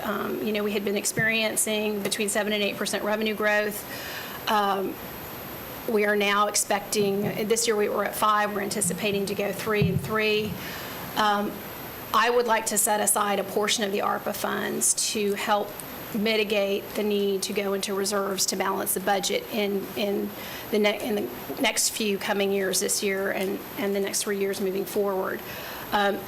So I wanted to talk to you about this, start a dialogue on it, get some feedback from you, because at the first meeting in July, I want to bring to you a proposed spending plan for ARPA, at least a preliminary proposed spending plan. We do need to send something to Treasury by the end of August. So I will tell you, we've talked to other local governments trying to sort of figure out what they're using their money for, if they have any good ideas. Most counties are in the same situation we're in, where they're still trying to get their brains wrapped around what they're going to do. We were able to discern that Leon County has finished their plan. They're using about 45% of their ARPA dollars for revenue replacement. Orange County is the only other county that we've been able to find that has a plan that they're starting to socialize, and they're using about 23%. They're only programming the first half of the money that they're getting, so they're using about 23% of those dollars for revenue replacement. I know that some of our cities here in the county are intending to use some of their ARPA dollars for revenue replacement. So I wanted to get some feedback from you, because this will, of course, influence the spending plan for ARPA, but it will also influence the budget moving forward as well. Commissioner Thor. Thank you, Mr. Chairman. Thank you. I think that the county manager is giving us good advice, and take it a couple steps further, if I may. There's going to be a couple of big years coming in front of us. You got 2024, which is the sales tax will sunset. And even if we renewed it, it still is going to sunset for a number of months. You still then have 2025, which is Sunrail coming online for us, as well as Sunrail potentially going to the airport, which will be another $8 to $10 million, just depending upon how you slice it. And then you also have in 2026, which would be the ending of the ARPA fund. I believe that's correct, 2026. So I think that it's good advice. But also with that advice, I think we need to do a long-range financial plan, looking at either 3, 5, and maybe even a 10-year plan. The thing that I'd like to see in the next couple of weeks is the green line and the red line.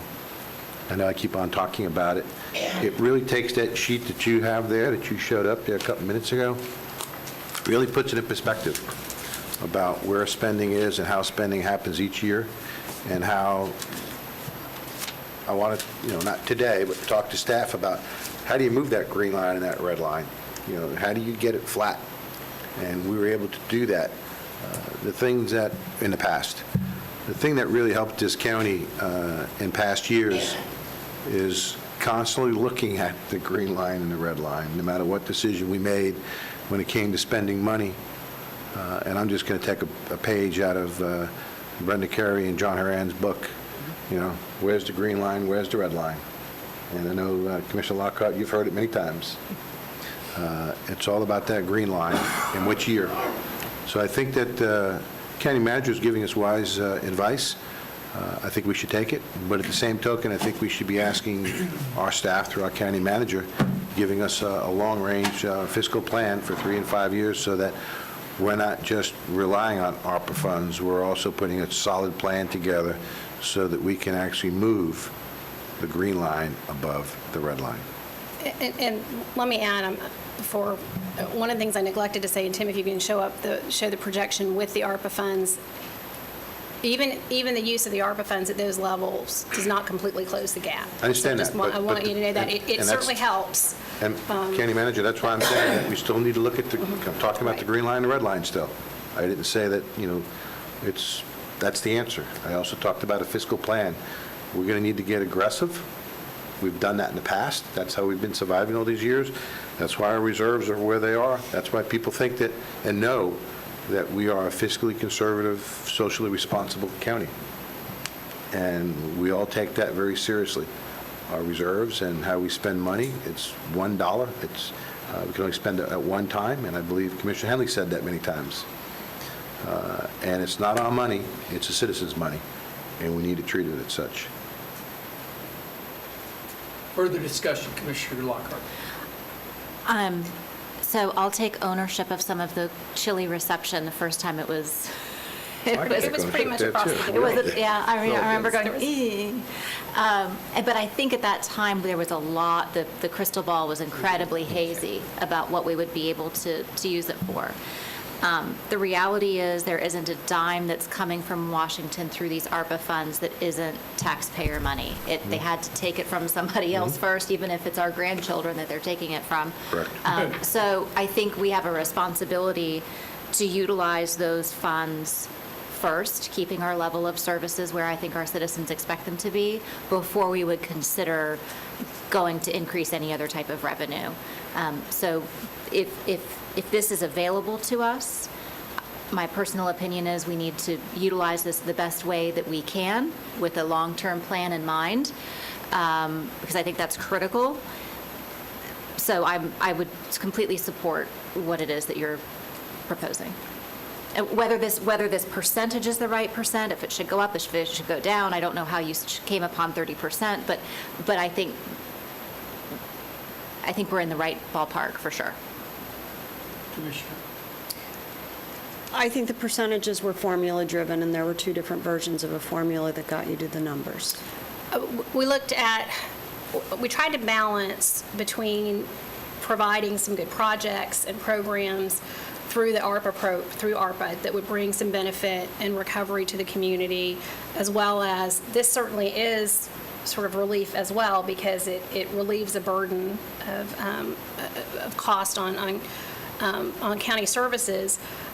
We wanted to leave a significant amount of money available for some of the other great projects that we've talked about on the board. So we looked in the 25 to 30%.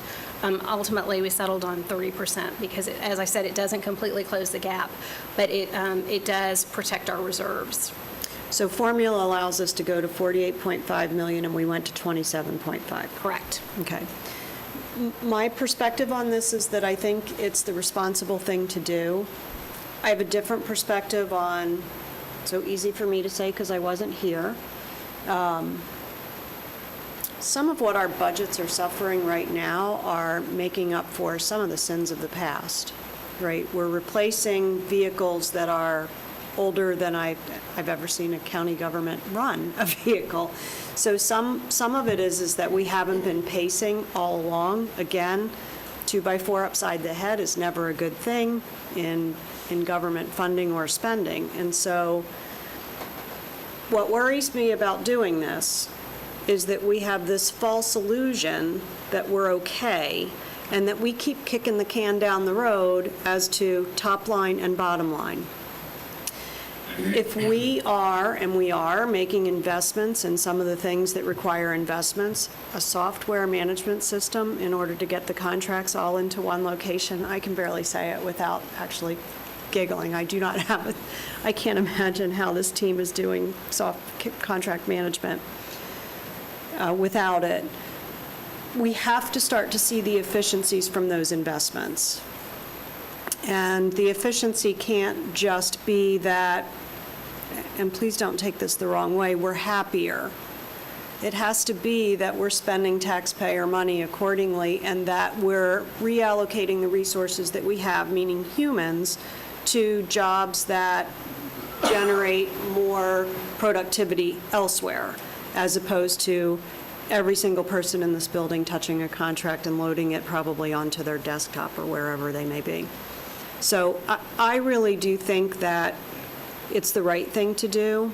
It's also a little bit dangerous from my perspective that we lose sight of what Commissioner Delary is calling long-term planning.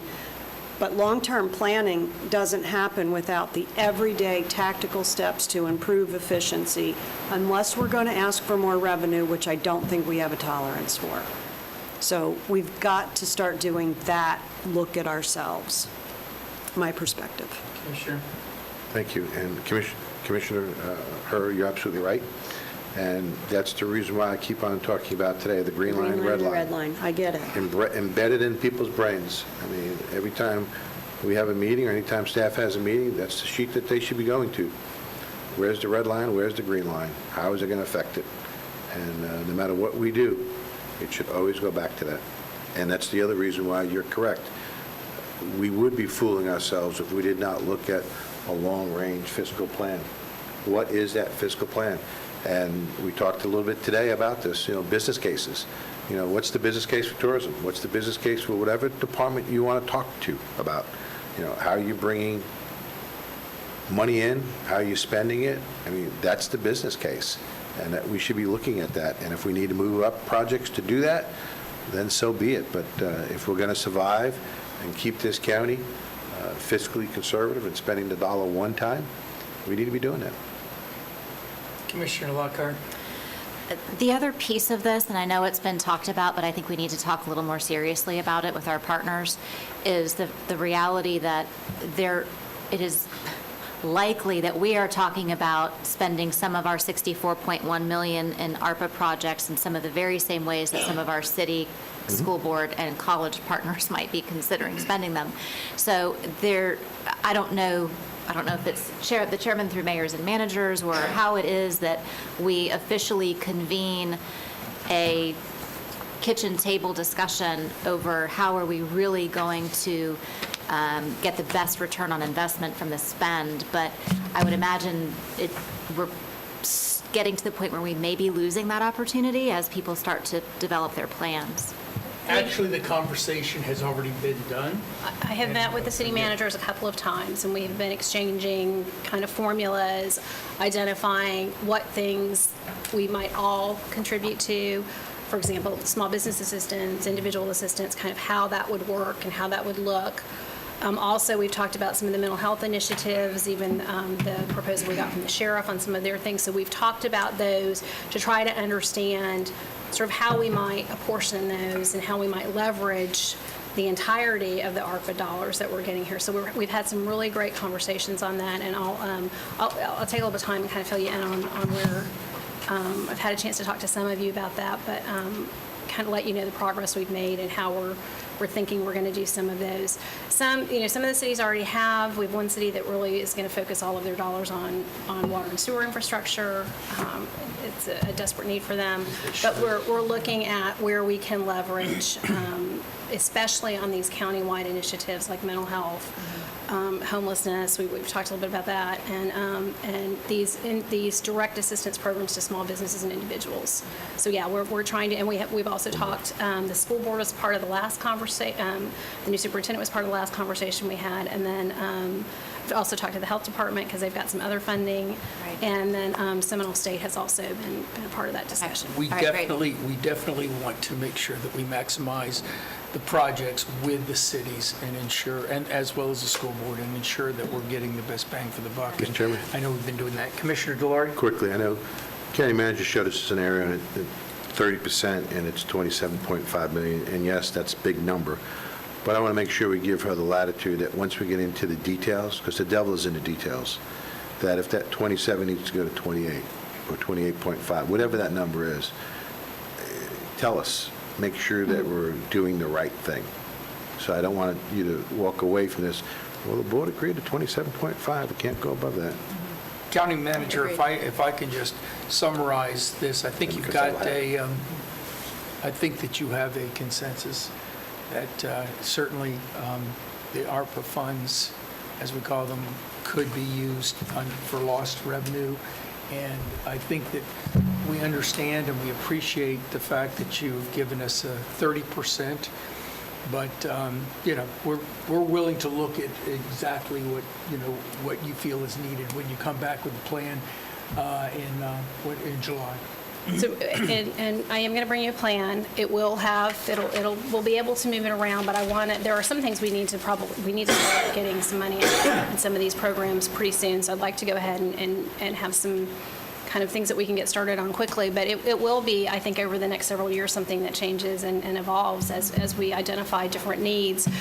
Also, as we understand what other funding is available through the infrastructure bill, I think that there are going to be some real opportunities for us there also. So that's great. I appreciate the feedback, and I look forward to talking to you about it in kind of as a whole at our next meeting in July. And at some point, we're going to find out the true red line, green line of this air conditioning system. Every time we move it 1 degree, it goes 10 degrees up or 10 degrees down. And it's been doing this ever since I've been here. So, okay, I think we finished with today's agenda. We do have public comment. I have one yellow card. And we all know that John is here. It is a yearly occasion that he comes during the... More than a year, Commissioner. But when he comes for the budget work sessions, let me talk, John, please. And then you're going to have your opportunity.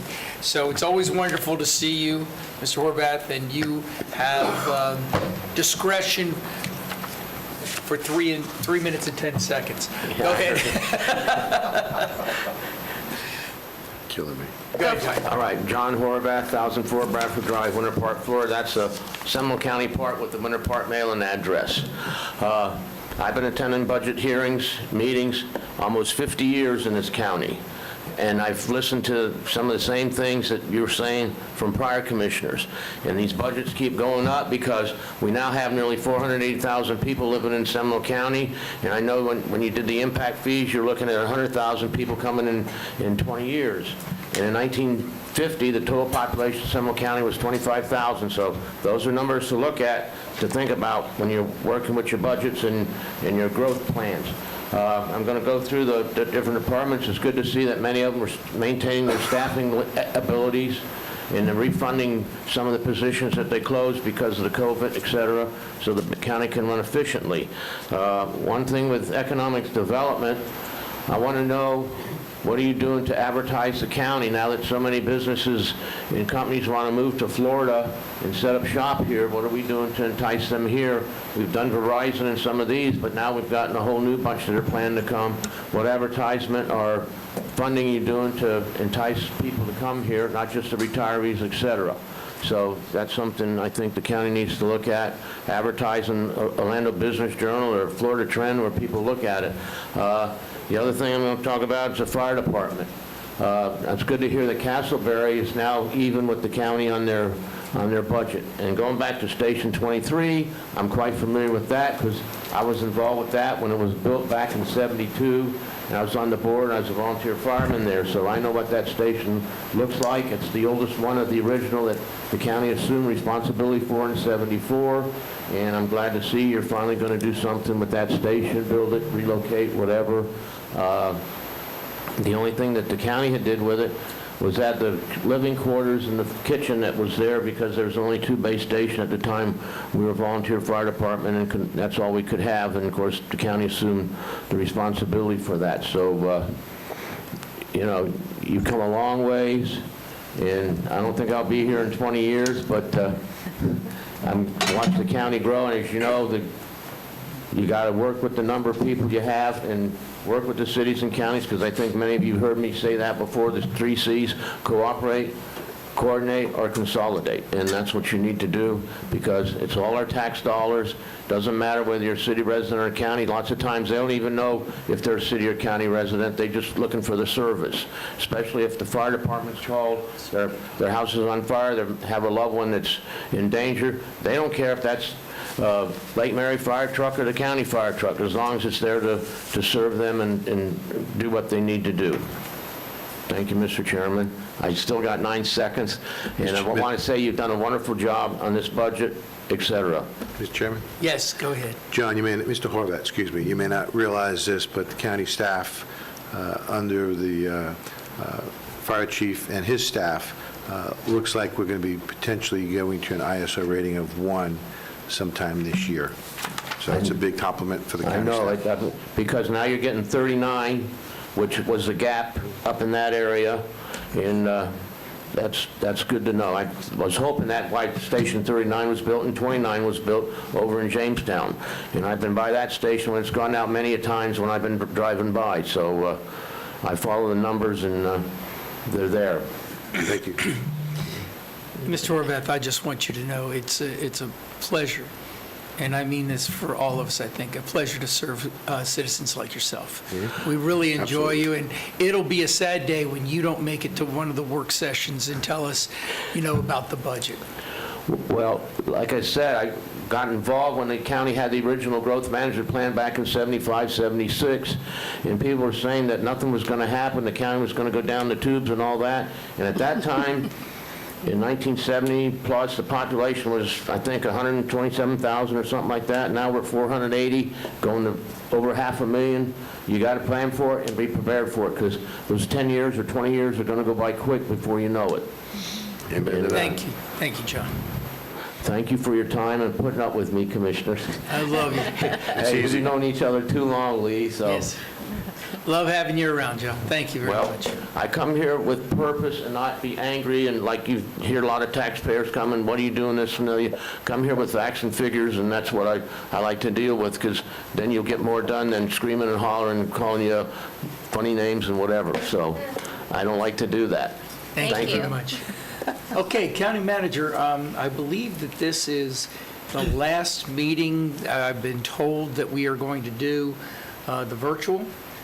Is that correct? That is correct. So can we explain to the people that might be watching on television or virtual, what's the new, what will be the new norm? Everything old is new again.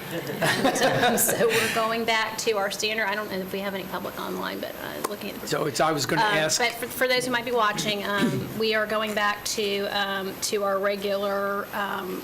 our regular practices for meetings. So they'll be live. There will not be a Zoom. People can certainly still see us on SGTV, or they can stream the meetings live, but they will not be able to participate remotely. And isn't that on Spectrum 498? Or channel 498? It's up there somewhere. Channel 4, it's way up there, yeah, but it's there. Okay, and so this is the last time I get to say, Clint, is there anybody out there? We have someone here. Oh, we have somebody here, okay. Well, while we're getting that, Clint, is there anyone out there? No, sir. Oh, Clint, you woke up, good. That's cold. No, come on. Hey, Clint, by the way, I wanted to tell you, we really do appreciate everything that you did during this time, and thank you for the yeoman's work, because I know this couldn't have been fun to sit there and not only take care of us, but take care of those folks that are calling in. So thank you very much, Clint. Thank you. Okay, so that's it. We're signing off Clint now. We have. And now, no, I know, but we're signing off Clint. Now we've got one other person. Emery, you have just snuck in here, didn't you? You wanted to make the last person. I could, I know somebody else that does that all the time too. So it's good to have you here. Good afternoon to the chairman, county manager, commissioners, Emery Green Jr., president of the Midway Coalition. Just wanted to say this is my first budgetary meeting or workshop that I've attended. I've been to quite a few meetings, but this is very informative. As he laughs. I have a couple of things I wanted to bring up. One in particular, we had a very productive meeting last week with our county commissioner, Andrea Herr, our county manager, Ms. Nicole, and staff, as well as the community service director. So welcome. Not only was that meeting productive, but we were able to really present, I think, some clarity and as well as some very important information about the needs that are needed specifically for Midway Kansas City, which it's all well documented. But working together through this process, we feel confident that we can at least have some light at the end of the tunnel. So we look forward to our follow-up meeting in the next 30 days. I've already met with staff, and we're going to get that on the schedule and start to work with that process. One of the things I did want to note is we were informed that the grant that was applied for, unfortunately, did not go through. This is a Seminole County grant, excuse me, that was submitted to the state of Florida back in August of 2020, which was a community block grant through the CDBG mitigation program, requesting $16 million for the stormwater. Unfortunately, that Midway Basin report estimated that that cost was going to be around $12 million.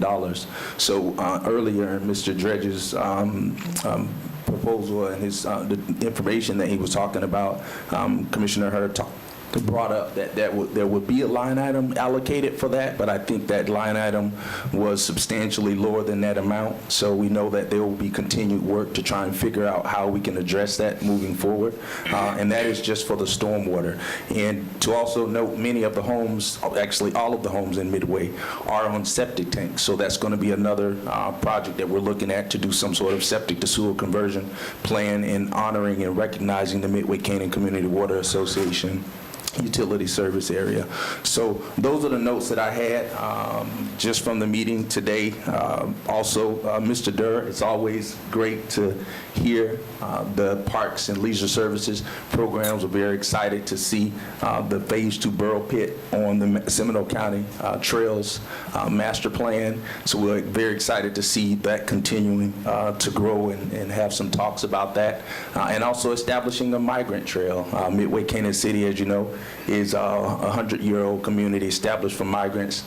And we feel and know and believe that that is what Florida's natural choice is all about. The migrants who created the wealth and farmed the lands here in Seminole County are deserve not only equal opportunity but equitable investments for a sustainable future. So thank you so much. Mr. Green, thank you very much. I think all of us at one point or another have taken the tour with you. I know that Commissioner Herr has really taken the lead on this, being in her district, and I know that that has made you very happy. So, and having the county manager out there last week also.